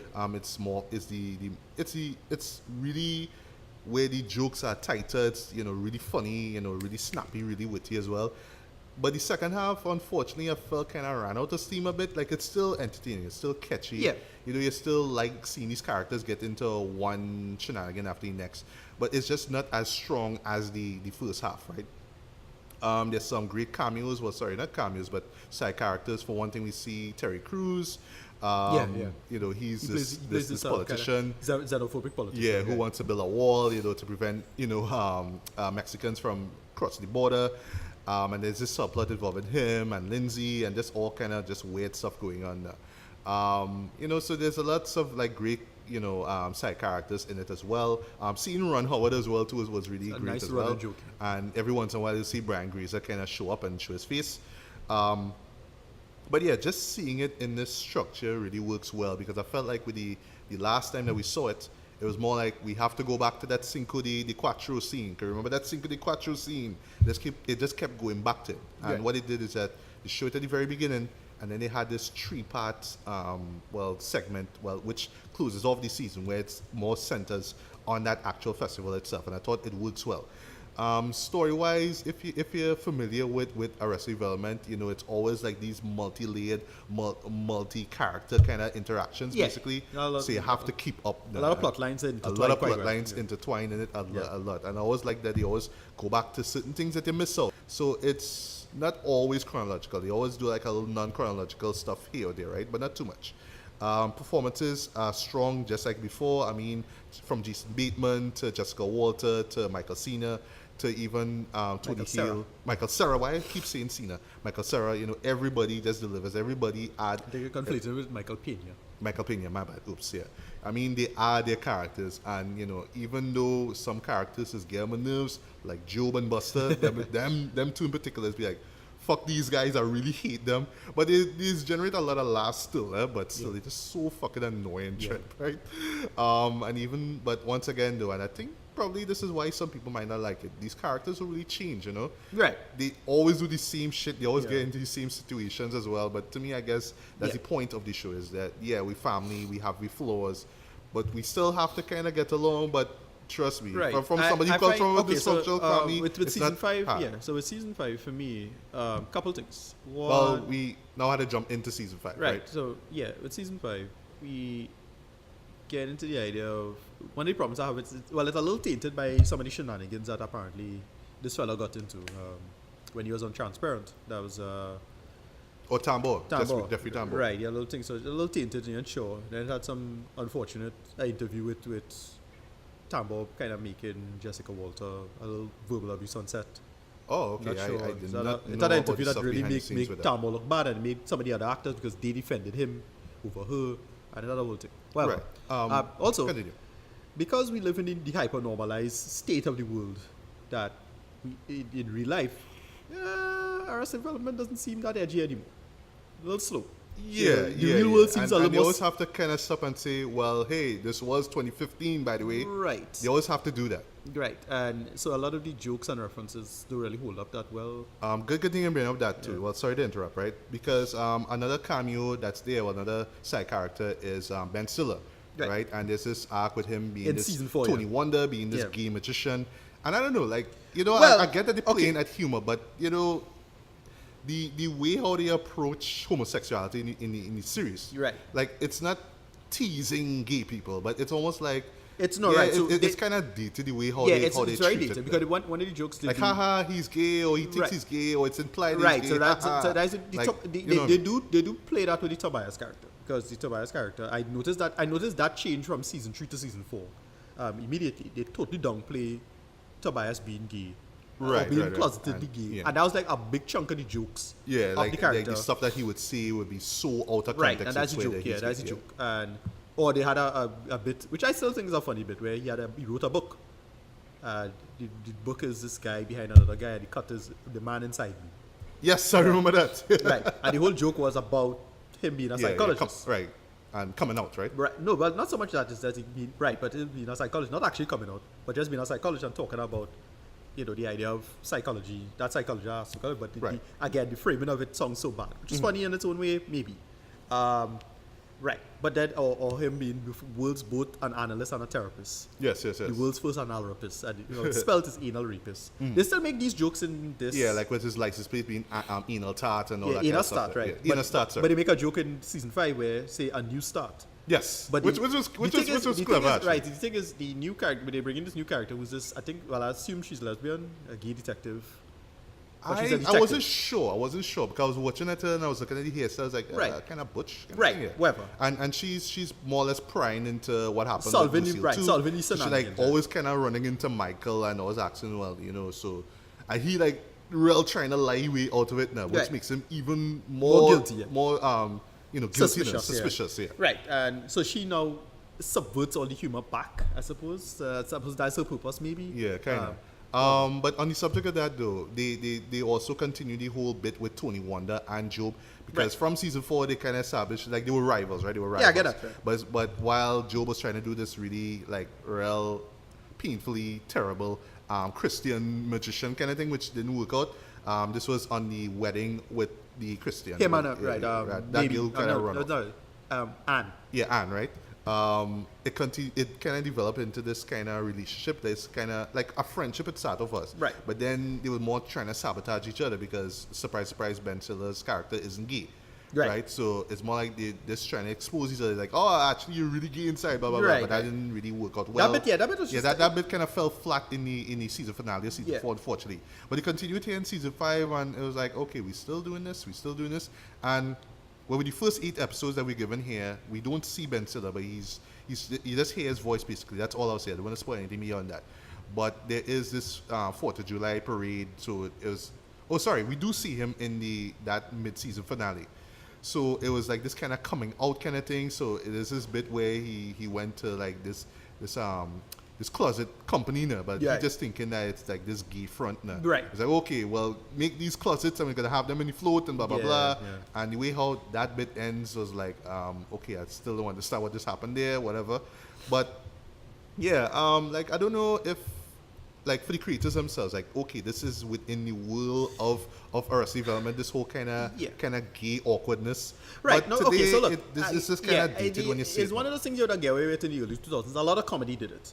Saturday Night Live did it, where you make a well, joke. is it 2.5 Men or Will and Grace? Did they kind No. of base their comedy No, off of Will that? and Grace was progressive for its time, and then now they brought it back, and it's terrible because Yeah. it doesn't hold up at all, and it doesn't even try to progress itself. Now, look, there are many comedians who know how to progress quite well. Right. But a lot of people is really products at the time, and a lot of, sorry to say it, humor has a lot of really short shelf life, right? Especially meta humor. Ah, yes. So, I don't know how Arrested Development could evolve. Because Arrested Development really a product of its time. It's so perfect as a lot of jokes with anti-Bush and a lot of jokes of being the early 2000s pre-housing market. Yes. All of that shenanigans. And it makes a lot of sense. But I can't see how it could evolve for now. And yeah, this season 5 for me is just, it really feels dated. Yeah, I was thinking like they shot this like 2 years, like in 2016 or something, so before they actually put it out now, and like Yeah. it was taking the time to do it now. Yeah. Okay, you could see like how characters age. You saw that way apparently in season 4, but Yeah. I like how they just brush past it. Also the progression of the characters themselves. So like for one thing, George Michael trying to still thinking that his dad is with Isla Fisher's Right. character. Yeah. So he want to move away from him, and then there was this bit with him in Mexico, and then maybe went to Mexico, and then there was this bit with her trying to get involved with this guy Stan Sitwell, Right. and who was like the rival of George Senior. Yeah. And it's just all these bits coming together. But just to, like my thoughts on season 5. So far. I felt so far it's kind of weak, by Yeah, kinda weak, I yeah. felt like the jokes don't It land has as its much moments. as It has its do. moments. Yeah. That's genuinely funny, but a lot of Yeah. it just doesn't work. Like And- specifically the end of the finale itself. All I Yeah. would just say is where they poking fun at like silent film. I thought that bit was funny, Right. and it just stops there. But I felt like, you know, character-wise and joke-wise, it just didn't really pull me in as much as season 4 did.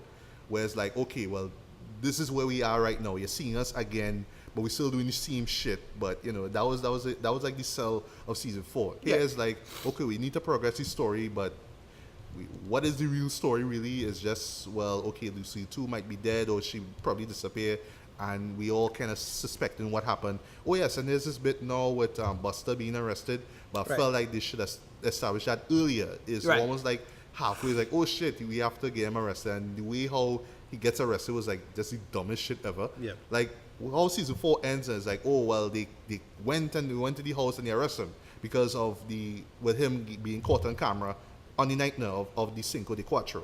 Okay, cool. But then you start off season 5 where Michael talking to Buster and saying, well, I want you to lay low for 72 hours and then go to the police and tell them that you're not missing and maybe you know what happened to Lucille too. And I felt that was like real dumb then. And then it just, all these subplots I just felt were just dry. They just didn't really stand out to me. Now I'm hoping that with the second half, it does pick up, it does get better. So it'll be like a flip side of season 4 where 4 started off strong and kind of weak. But this one here kind of started weak, and I just hope that it does end strong. But really and truly, the direction of the premise, the characters, and just the politics of it all kind of needs update now. I mean, it's 2018. You can't be doing he's actually gay, but he doesn't know he's gay, but he's not really gay. You know, it feels forced and dated. You know what I mean? And now because the character was considered by many the funniest character, which is Tobias Funke character. A lot of his material doesn't work anymore. Exactly. This comes off way more annoying. Way more annoying. Oh, no, he's just a weird character now. And he's just a dumbass. Yeah. He's a dumbass, but him being closeted in Clay, that was your running joke. Yeah. And it's still pretty well done. I thought it was funny at the time. Right. But, sorry, the sensibilities need to evolve, and it didn't. So now with Tobias, last thing I'll say, so his bit now is that, well, like the family back together now, they have this family of the year thing. So now he ups and decides, hey, let me get back into acting now. So I'm gonna act like a character, like one of the family members, because Tobias. And it was just annoying as fuck to see. There's this thing with now this guy who's helping him out apparently is his bastard son, and I felt that didn't really go anywhere neither. You know what I mean? But overall, like, I don't know if they're still shooting it right now, but they probably just need to go back to the drawing board and just fix things up, because they have a great franchise on their hands. I mean, I defend it. I love it. I think it is one of the best comedies out there because of how complex and, you know, it is. You know what I mean? From the writing to the characters and all that kind of stuff. But in today's climate, y'all need to update all this shit. And yes, I know the story is set in 2015. Because I think this is like the biggest flaw of the show. You always have to continue where, like, in the year where the last season stopped off now. So 2013 or whatever it is, or 2006 or whatever, where the third season stopped off. Yeah. So you had to go a few years later. Now we're in 2015. But, you know, still update the jokes. Make them a little bit more snappier, right? So at the moment, I give season 4, the remix, a light 4. I think that the structure of it helps a lot, even though it ends on a weak note, but it's still funny as hell. And season 5 at the moment, I had to be honest, I had to give this a light 3 out of 5, man. It was alright. Well, yeah. I'm just hoping that the next season, I ain't rated it yet. Picks up and makes it better. But if not, then we may have to write off Arrested Development entirely. But my thing was that I find the show ended perfectly with 4. I didn't think 4 needed to go beyond 4. I thought it had a good ending with 4. In fact, it had a good ending. Especially, you mean with that ambiguous death, though? I mean, no, I'd have come up with a better way to wrap that up. I mean, I agreed. So just whatever. But to me, the way how it was done and the evolution of the characters, like, yeah, they need to wrap up the show. But the show is a product of its time. I mean, it's still one of my favorite sitcoms ever. It is. But it just, a lot of it, you know, is one of those things you live long enough to see yourself become the villain. Don't let it go on too long. Exactly. Speaking of which, now we get into the Star Wars franchise, that's still running. Yeah.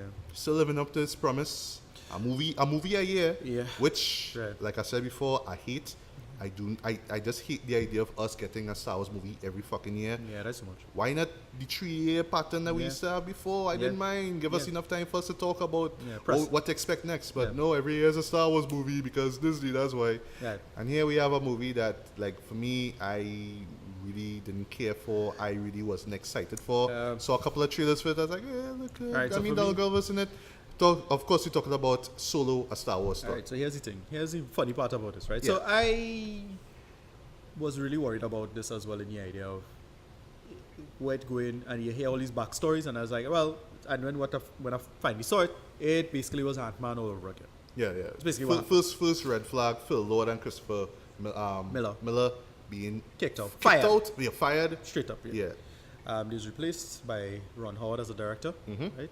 And I was worried about it. Now, here's the funny part about this, right? So, especially with The Last Jedi, you see it a little bit with Force Awakens, but especially with The Last Jedi, a big part of it became quite political, Right. especially socio-political. Because Yes. they say, well, Disney, feminist agenda, and so on and so on. Last Jedi ended up becoming this ridiculously controversial film. Everybody was... Although I still defend it. I still say defend it's it as one of the well. best I enjoyed it, new yes. Star Wars movies. I know, Yeah. I liked... Okay, it's the Ryan Johnson problem of getting you to ignore mistakes while you're watching it. Yeah. I mean, it is just flawed. like- just like no Looper. denying it's flawed. Just like, right, so... But the risk that it took, Exactly, though, I and how prefer- it just progressed the and I'm glad, law of the story, I glad, loved. what I'll straight up say is I'm glad they got rid of all the mystery box bullshit that J.J. Abrams set up, right? Right, and Force Awakens. Right? Exactly. I hated all, I said, oh, we're going to get another this, and she's special in this way, that bullshit. No, Yeah, and- what and- they did in Last Jedi is they just deflated all of that. Yeah, and is Rey a Skywalker? And all that horse shit. Hated it. You know? Hated that bullshit. And basically the movie just burn away all of this law building that people do in their head. Yeah. And they just say, fuck the fans. We're starting over. Good. If you're vexed, move on. Exactly. Movie make a ton of money. Of course. Yeah. Right now, here's the thing. Here's the funny part.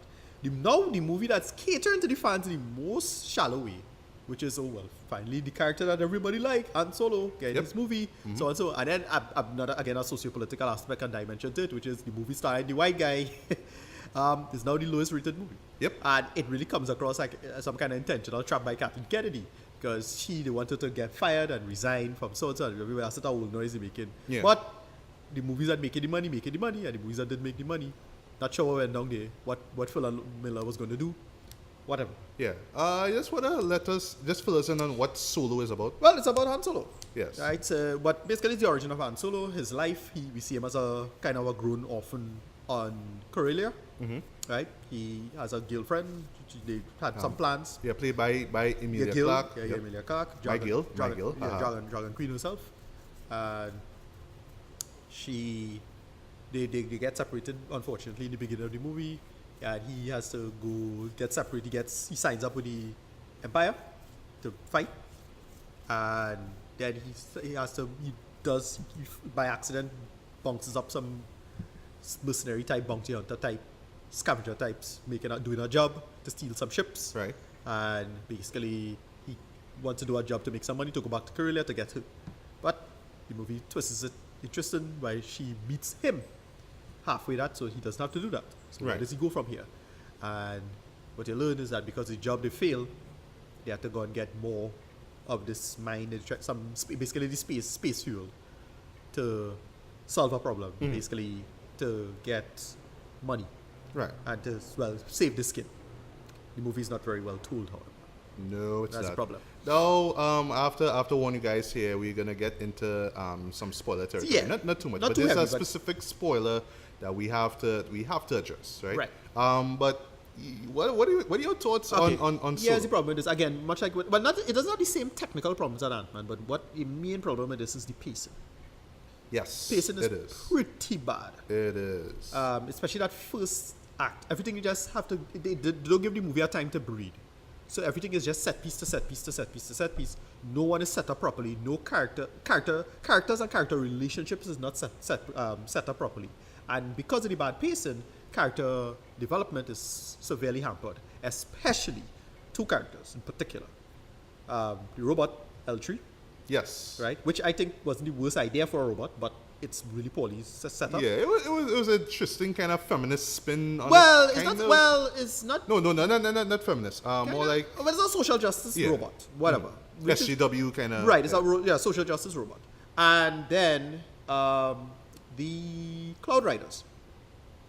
Cloud Riders, Yeah. not very yeah, set yeah. up properly at all. Again, everything just felt rushed. Again, cool characters, cool look. Yeah, I like the look. I like the music. They Yeah. had a particular piece of music that was playing every time they showed. I love that. That was Right. And that's it. Nothing else is. And then they just tell a simple story. They tell all Han Solo's origin stuff. You get to see how he meet Chewbacca, which is kind of okay. Yeah, we saw well, again, this is spoiler territory, where he got the name Solo from. So, right, we get that. Which was a little dumb. Yeah, it was a little dumb, but, you know, it's like, Well, I didn't mind. Yeah. I didn't hate it, but it was a little dumb. We get to see how he get his gun. We get to see where the Millennium Falcon comes from. Yes. We get to see him meeting Lando for the first time. Yes. They do all of this. The Kessel Run, they do the Kessel Run thing. Right? They do all of that. Why doesn't he quote-unquote beat the Kessel Run? Because it's solved an old problem that George Lucas, I think, genuinely made a mistake with, but it is easy to solve, which is the whole parsec is a distance, not a unit of time thing. So he used to frame the question, he's framed the statement, well, I beat the Kessel Run in less than 12 parsecs. Yes. As if it's framed in terms of a period of time. But parsecs is a period of distance. It's a unit of distance, not a unit of time. Well, what they do is they address it by saying it's a route. So you couldn't do the Kessel Run in less than 20 parsecs. Because it's very dangerous to move about. Right. What they decided to do is say, okay, I could do it in 12 parsecs. Cut the route, do a shortcut. Take a shortcut, it was impossible, but he did it with the Millennium Falcon. And yeah, it's true. What they do quite well, here's the thing. Aldrich Eldriston, Aaron Reich, generic other white guy. Yeah, Aaron Reich. Aaron Reich. Aaron Reich. He wasn't bad at at got the name wrong. I thought he You was okay. find so? I thought he was okay. I Because you think really got the he sense. tried. No, you really got the sense. He from, tried. I got the sense from him of being naive kid, not a completely naive kid, but just green behind the ears still, and then him having to learn all this shit the hard way. And Which they did not set up at all. they didn't set up properly, but they still did it okay. And he really felt like a younger Solo because all of this occurs around 10 years before the events of A New Hope, right? I'm assuming so. Yeah. About that. It Yeah. feels like that. So he really feels like a younger Solo. Who I was excited to see but was a little disappointed by was Lando. Yes. Yeah, Donald Glover. Donald Glover. He should have put more stamp of his character because it felt like he was just Yeah, he was doing ability Williams impression. Right? impersonation, I had a yeah. problem with that. All the bit players were just that bit players because again it had no time to breed anything. Exactly. Kira was okay. Like Woody Harrelson, for Woody example. Harrelson was Like, okay. He was just there. This but- girl who I thought they would do more with, but they didn't really do anything with, which was Naomi Harris. Yeah. They didn't do much with her. She just, In the beginning. well, I'm a marauder, and I just so happen to love Woody Harrelson. Right, and that was cool. I don't think he loves me, but that's all. No, but for that's the character thing. development. What I thought they was going to do it is when the girl pull off her helmet, the girl looked mixed race. So I thought it was Woody I Harrelson's was daughter. thinking that too, but no, it's just Nothing. well, She's a girl. She's a resistance fighter because Right, and basically the implication is that she is the resistance, the beginning of the resistance. right, the one who For the starts, most right, part, yeah. right. Yeah. One of, but Right, well, and it's like, yeah, it needed better pacing, it needed better edit. And well, forget, they had a big cameo, I don't want to say the cameo here. So kind of a cool cameo, but it really pointless and doesn't add to anything. yeah, In any well, interesting way. right. Because I do know, to those, I don't want to spoil it, but the character has a big arc going forward. From the prequels, it's a character from the prequels, shows up. Here's the thing with this movie, yeah? You mentioned how Star Wars fatigue. Star Wars fatigue is exactly what undermined this movie. Because if I didn't know all of this extra bullshit, and this character showed up in this, and I forgot. No, you had to go back to what you old. No. prequels. If I didn't know what happened to him, let's just say they never made all that shit. And then they just had the Star Wars movies, and they learned how to piecemeal this stuff together for us to enjoy it better. That appearance would have made a much bigger impact. Much, much bigger impact. Yeah. Right? But because I know everything about everything in Star Wars and they're filling up every gap in the story, I don't give a shit. Right. That's the problem. Didn't give a shit. It was kind of a cool appearance, but I didn't give a shit. Mm-hmm. Oh, we forgot to mention the main villain. That was Vision. Oh yeah. Paul Bettany. Paul Bettany. Paul Yeah. Bettany's in It's this. alright. He's okay. He's okay. But Well, they could have done so much more Well, with him. Jeff. I mean, like, It's like he was on screen for a Right. bit, and then you don't see him, and then he come back. It's like, oh yeah, Well, he was just- now I have to be medicine and Well, villainous. he was just the impetus of the story. And because they didn't pace anything well and build up these characters well, the arc with Solo and, well, Emilia Clarke's character doesn't pay off. No. Doesn't really pay off. So that is what ended up happening. Here's it now, conspiracy theory time, right? So now the funny part about it is that all of these guys, and let's admit it, it was very split politically. A lot of white guys hated Last Jedi because it was too feminist and blah, blah, blah. Yeah. And then they said, well, we boycotting Star Wars. Boycotting Star Wars. And then they made fun of Star Wars because Solo failed in the first weekend. But then the left-wing social justice side of the argument said, it's because he's a white guy. That's why it failed. Right? Star Wars The Last Jedi at least make $1 billion. Yeah. What this make? And now you're starting to see some of these guys now backpedaling to say, well, no, let's sabotage this movie. Shut up. Really what happened is that Lord and Miller was out of the outer bounds. Kansden was not having any of the bullshit. Didn't have to cater to the bullshit. And they just redo the movie. Yeah. It was a little, from my understanding, it's a little too jokey. It was trying, I don't know if it was meant to subvert something or what Lord and Miller was planning to do. But the character that they could have done more with, and I thought it would have been kind of interesting, was the L3 character. Yeah. Now, that whole thing with L3 and Lando fell flat. Total nonsense. It did. It Total was nonsense. painful. Hated it. Like, didn't work. Like I see they were trying to do their own take on the droid from Rogue One. That was kind of cool. No, but no. Okay, so Yeah. here's the thing, What it was all of this was stuff that they just re-engineer backwards with respect to episode 4 and episode 5. Because here's an example. So the droid, remember the droid, they say how the ship Millennium Falcon is kind of rude. Remember when C-3PO hooked into it and he was trying to translate some stuff for the navigational computer? Right. Remember he had the navigational computer. Yeah. So you know where the navigational computer came from in the Millennium Falcon. Right. And he said, it's very rude. Yeah. That's the robot. That's Okay. where L3 comes from. That's clever. It. Yeah. That's what they did. They reverse engineered and created L3. That could have been such a good idea. What they did with L3 when she was like being the social justice robot thing. If you think about it, it's kind of fucked up about what happens to droids in the Star Wars universe. Star Wars droids, it's like, wait, these droids supposed to be sentient? Yes or no? You're not sure. If they are sentient, it's pretty fucked up. It's a lot of slavery going on. Yeah. Little thing. So I thought they would address that better and they could have done more with this. Nope, because the movie's rushed and so on. So Yeah. it's unfortunate. I would like to see much like how Flans Cameron for Snyder cut, which I'm not clamoring for, by the way. But I would have liked to see what a Lord Miller cut would have been like. But again, much like with Ant-Man, I would love to see Edgar Wright cut. Yeah. Whatever. Same here. Whatever. I generally defend the movie in that sense, but yeah, the movie's a mess. It doesn't really work out. It falls flat. I give this one a very, very low movie tongue. Okay. So Very low. we're doing scores, but that's fine. I do the score one time. Yeah. A very low movie tongue, and that's how I take it. It could have been better, but doesn't gel out too well. All right. So let me get the good out of the way. First, good. Yeah. Some of the set pieces, not all of them, were well handled, like well directed and stuff like that. Yeah. For one thing, when Solo met Chewbacca for the first time, great scene. Love Yeah. that, right? Yeah, I thought that nice was- little callback to, I believe it's either Return of the Jedi Yeah. or Empire Strikes Back, or both, actually. Yeah. I was getting an Army of Darkness vibe, but then I was thinking, Okay, so maybe they got inspired A lot of from people that show. complain about something. Okay, so the cinematographer is a guy called Bradford Young. I'm a big fan of.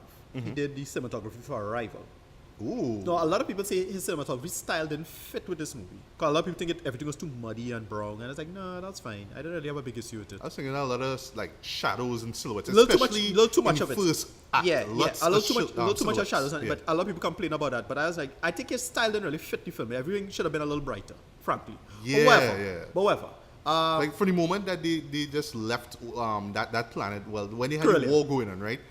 It just got brighter. Like for Right. me, like when I saw, like when the movie starts, I was watching this in 3D. I saw it in Cribbin Cinemas 8. I was like, but why are these colors looking so dull? The Dull white out, yeah, so yeah. like dull grays and blues and stuff Yeah. like that. But then when they as soon as they cut to like the icy mountains, like Yeah, again, look like all right, okay, right, yeah, right, it looked right. good. Yeah. So I didn't have a big issue with that, but whatever. Yeah. But that's a continue, right? So some Yeah. of the set pieces were great, right? Yeah. Like the train scene, love that. Really Yeah. But intense. it come out of nowhere, and that was the problem. You didn't care. yeah, I know. Like I get. Like, It jumped it too quick. right, exactly. Like they're trying to fit this whole. Yeah. Well, I'll talk about tone in a bit, right? Yeah. You're trying to fit this whole Western theme here. Yeah. So that was pretty interesting. At least they tried to do something a bit different. Of course, robbing the train. I mean, Yeah. come on, cliche. And they had to Western justify shit, why right? is a train, because it's like, wait, it's the Empire, why did they use ships? But why is a train exactly? Not sure. Whatever. Yeah, because you just wanted a nice shot of a train It's a just train. kind of And tilting right. and stuff, which is cool, right? And- I felt the way how it ended though was kind of underwhelming for me. Okay, so the whole Naomi Harris thing. So I find the whole Naomi Harris, this is a big spoiler. Naomi Harris sacrifices herself. Yeah, To take- because But that's the problem. I didn't get it. Like, at the time I didn't get. Again, they could have set up this better, and they should have established that they needed to get the score for this.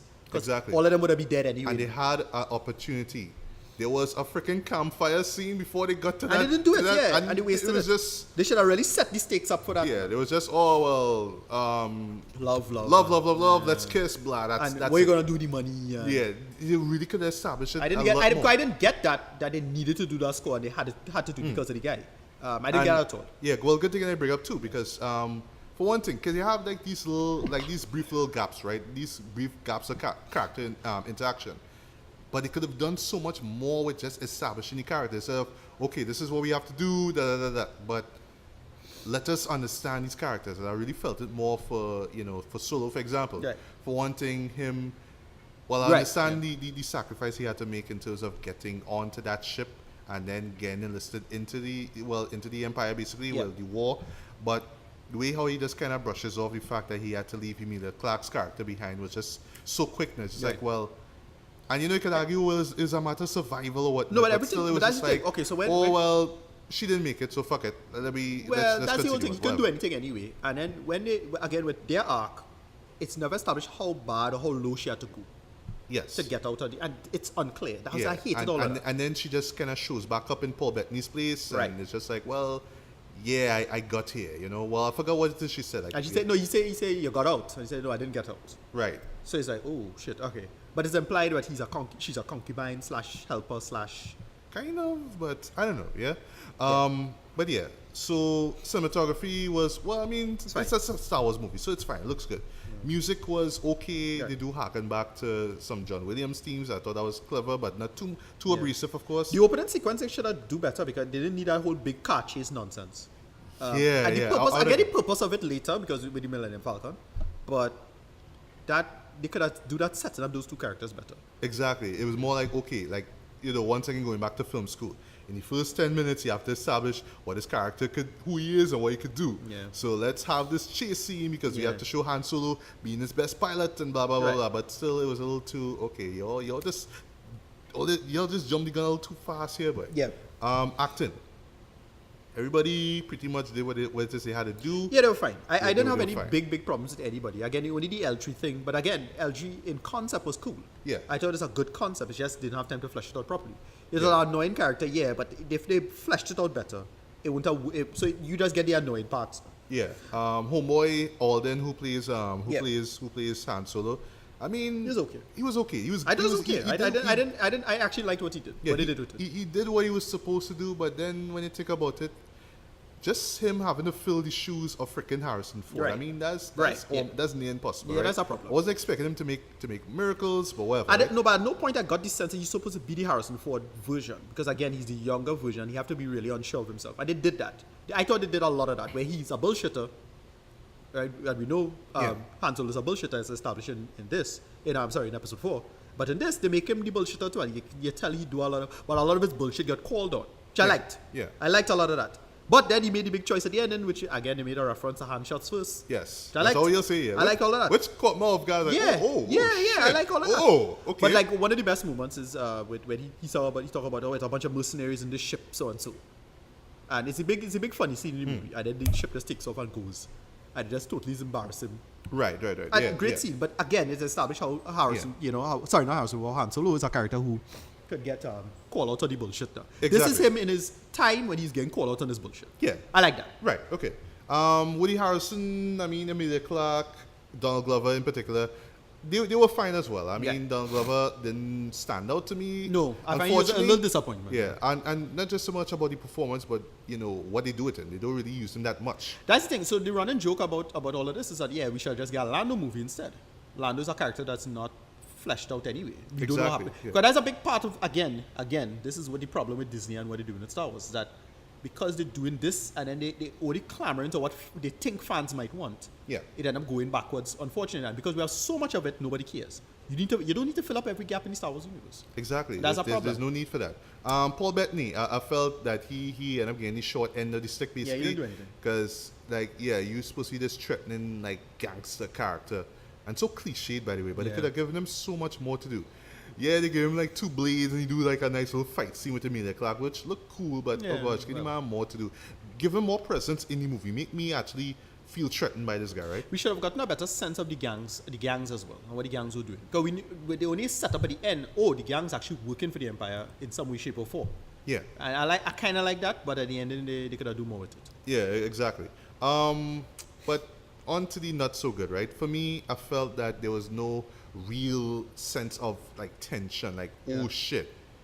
Even right down to Han Solo and Lando, right? Because you know they show back up in the old trilogy, right?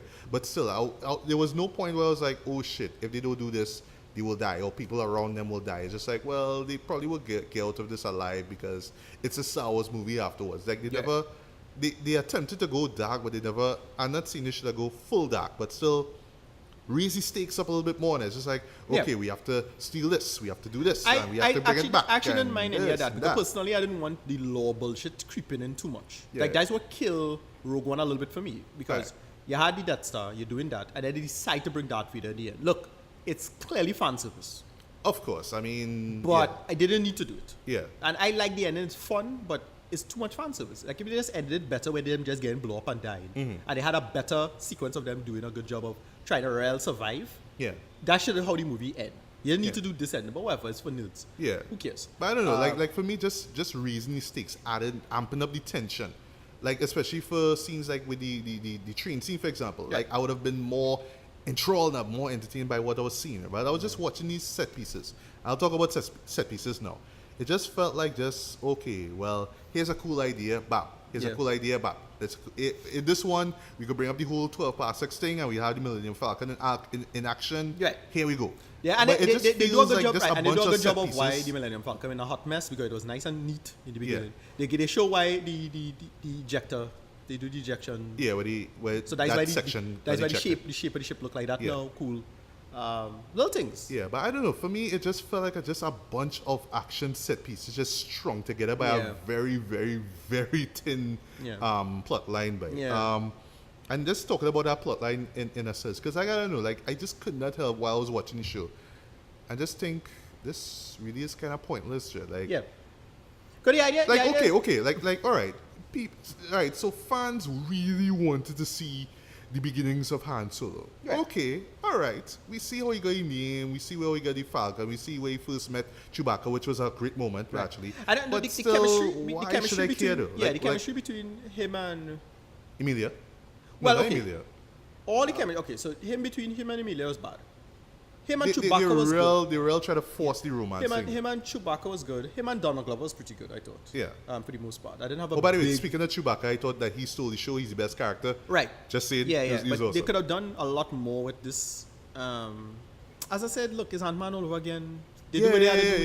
They salvage. It's like somebody, like a group of people had one idea, and then like the big execs came and said, no, let's do this because of what happened with Last Jedi, so we have to cater more to the fans here. Not really, because I didn't really get that. It was the exact opposite. I got the sense that they just say, oh no, you just out of line, and we had to change a lot of stuff. And then they decide to keep a little bit of things. I don't really get a sense of. I think they really want to go in that Last Jedi direction. Okay. And for better or for worse. But here's the thing, because it's just a straight replacement of the audience. With Star Wars. Like, they really don't give a fuck about old Star Wars fans anymore. Clearly. They don't care. But it's still making money, and F you to the Star Wars fans. Them Star Wars, like if the Star Wars, and Star Wars fans so bitter now, they rather the franchise dead than it continue now. My attitude towards it is that it feels a lot like Star Trek, where you have these old fans who really don't know what they're talking about, fucking things up, and think they have to cater to this thing that they call Star Trek. And then the new Star Trek stuff have its problems, but I prefer that to, all the Orville fans. Yeah, that's the same problem, right? You're not doing anything new. You're just spinning your wheels in the mud, and you're acting as if this is what it should be. It's kind of gatekeeping, right? Right. You get the same feeling with these Star Wars movies. Yeah, but I don't know. But just to round things up, right? Great points, by the way. Yeah. I don't know. Just while I was watching this show, like, yes, it was entertaining. It had this like really fun vibe to it. Like, you could tell this is a popcorn movie, true and true, and nothing's wrong with that. That's fine, right? And the mere fact that it's released during the summer, not for Christmas, so you had to have a reason to draw audiences to see your shit, right? Yeah. Cool, no problem. But as far as like in the Star Wars cinematic universe goes, this just felt like a filler episode to me. Yeah. Which is funny because it's like before, although because of the cameo near the end, which we won't spoil, I was almost thinking that this was before episode 1, but then I watched a review and then it was like, okay, well, this is what happened after that character supposedly died, and this is the further adventures or misadventures of that character, right? So it's in between that point in time. Okay, whatever. So it's within the prequel trilogy. Okay, whatever. But still, it just... I know, I'm familiar with exactly that full narrative of the dude. Okay. I know what exactly happens, but... Yeah, it was just didn't connect to anything in the film. That's the problem. Yeah, that's the problem. So Particular about it, because I'm sorry, I didn't read the books. I didn't read the comics based off of that character. TV series so I don't watch, know all the Star Wars Rebels. Like, I'm sorry, I haven't watched that, right? But like, I shouldn't have to stop everything now and watch these shows. That's and the be problem. Like, oh, that's what it means. That's the problem. No, and especially with these movies coming out yearly, right? You know, you're not giving us enough time for me to catch funny. up, bro. It's really funny now to see how this whole Star Wars Civil War played itself out amongst the fan base, because now you have a bunch of people who defended the prequels against these new movies, which is hilarious. Which is hilarious to me. You can't tell me 1 and 2 better than Rogue One and Last Jedi. We have people out there. You'll find them. Whatever. So because it was directed by George Lucas. Whatever. Rated. Yeah, so rating wise, I mean, not much more I could say about it. I honestly kind of walk out and forgot, not a majority of the show, but I just forgot. It's a forgettable movie. I have to confess, it's forgettable, right? In no way am I saying that it's terrible, it sucks, don't see it. Go and see it. If you're a fan, go see it. If you're curious, go see it. But other than that, I'd honestly say wait until it comes out on home media. Watch it there. You might like it, right? For me, I would give this this is my third very light 3 out of 5 rating I'm given for this episode, but this is a light 3 out of 5. It was high. As I mentioned before, like a low movie tongue. It just too much of it just was, the pacing was too bad. The pacing is atrocious. It kills the pacing is the root problem. It kills I agree with it. The pacing kills is everything bad, in the movie. Everything. No sense of weight. Especially that first act. Yeah, no sense of emotional weight, especially when certain characters die. And characters themselves just kind of just side characters just come give a and scene a room to breathe. Just have the exact opposite problem that this movie have, that moving parts have now. Instead of having these long, drawn out scenes. Even the end of the movie. I mean, as fan pleasing as it was, I felt like they just rushed that ending though. But I was gonna say last thing. But for me, this, like I said, I just couldn't help but watch this and be like, what's the point of this? Like, do we need this? That's the thing. People wanted this solo movie for so long now. So long, people was clamoring for a solo movie and say, oh, they hope Disney give it, and they got it. But well, here you go, folks. Y'all want it. Here you go. Most likely, we'll probably get. I would like to see a solo 2, a second solo movie with probably focusing on Lando and Solo. Right. Have them have more further misadventures. I would love to see that. So Lando, Solo, and Chewbacca will be great together. Like how Lando get Cloud City or something like that. Yes, that would be like that. Point, How we get Cloud City. Cloud City is a big grab, right? How we do that. Well, I heard we also getting a Boba Fett movie. Because I don't know. Star Wars. I have no idea if that'll be good or not. Boba Fett is kind of a shit character, but everybody him. But what I would say though, because of episode 2 Attack of the Clones with Jango Fett. Right. They could set up that whole thing with Jango being killed and then Boba now wanting to follow in his footsteps of his father. That'd be a nice little setup. What done kind of ruined that for you already is because of the events of some of those cartoons. Right, especially Clone Wars. The Clone Wars and thing filling a lot of that. Whatever. Okay. So last things last. I don't give a shit enough to spend time on that. But he's the baddest bounty hunter in the galaxy, man. Apparently. But anyway, so last things last, I would say is we didn't mention it, is the release of this film, right? So yes, it came out for the summer, so it has to play within that whole summer blockbuster stuff. So if you watch it as just like a matinee kind of show, you watch it, it's summer blockbuster goodness, then I guess you'll enjoy it. But still, as far as Star Wars movies go, this kind of feels a little empty. Like it doesn't have that some people Star Wars goodness. Well, some people say you should have put this in October and it would do a little better. It just kind of plays on the summer blockbuster beats. You have the train scene here, you have these action pieces here, but still. But some people, as I say, I would have liked to see if they movie. did it in October and how that would have turned out. Not sure. Probably, but you had to make it all epic and grandeur, because it's, but whatever, right? So, It's there if you want to see it. If you don't want to, whatever, right? Right. So with all that being said, Ricardo, where can we find you online? Posat RMEDDY. That is at RMEDD on Twitter. And then you can just type in Ricardo Medina on Facebook, and I'm there. All right, you can also find me on Twitter. Just look for Legally Black MJB, MJB, and capital letters. You can also find me on Facebook. Just look for my name, Machubili, along with a Legally Black blog official fan base, where you find a link to this podcast as well as the others that we've done over the past few years, including retrospect reviews as well. And on the subject of that, just stuff to look forward to. When Jurassic will come?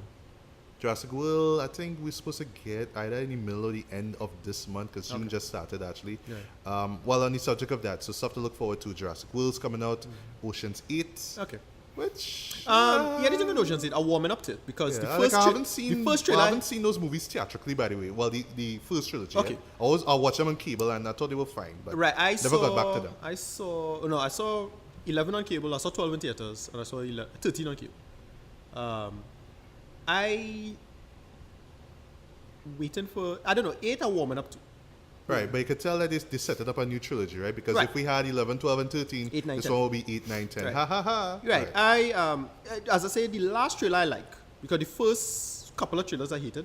But that's these boots were meant for walking. Yeah, I hated all that shit. But then Cliche, the new trailer looking okay. Look, Sandra Bullock can hold a movie. Yeah. Right, so we'll see. And I want to see if Rihanna can hold her own too. Right, we'll find out. Because she was Um, terrible in that Transformers, whatever alien bullshit. Oh yeah, Battleship. I But know she was the best thing in Valyria.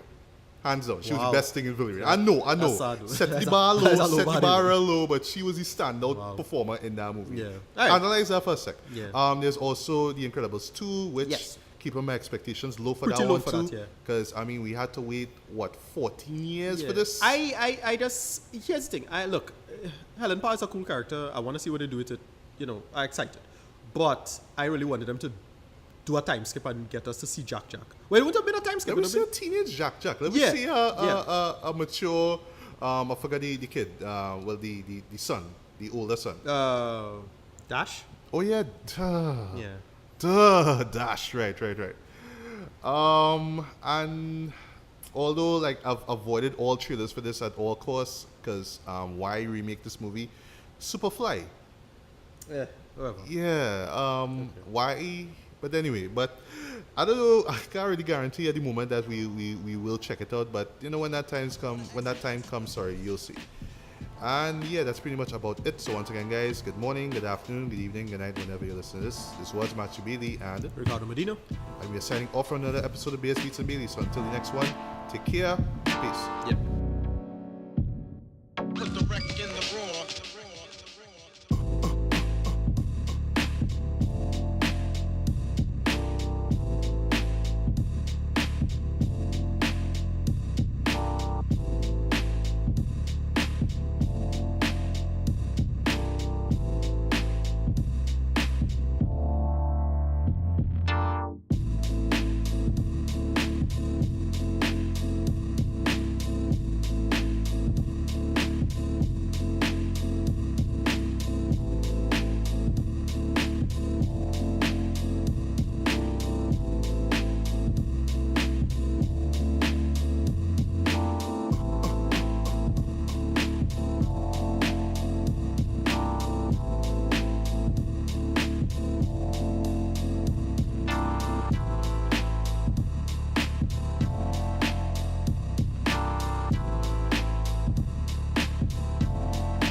For the exodus.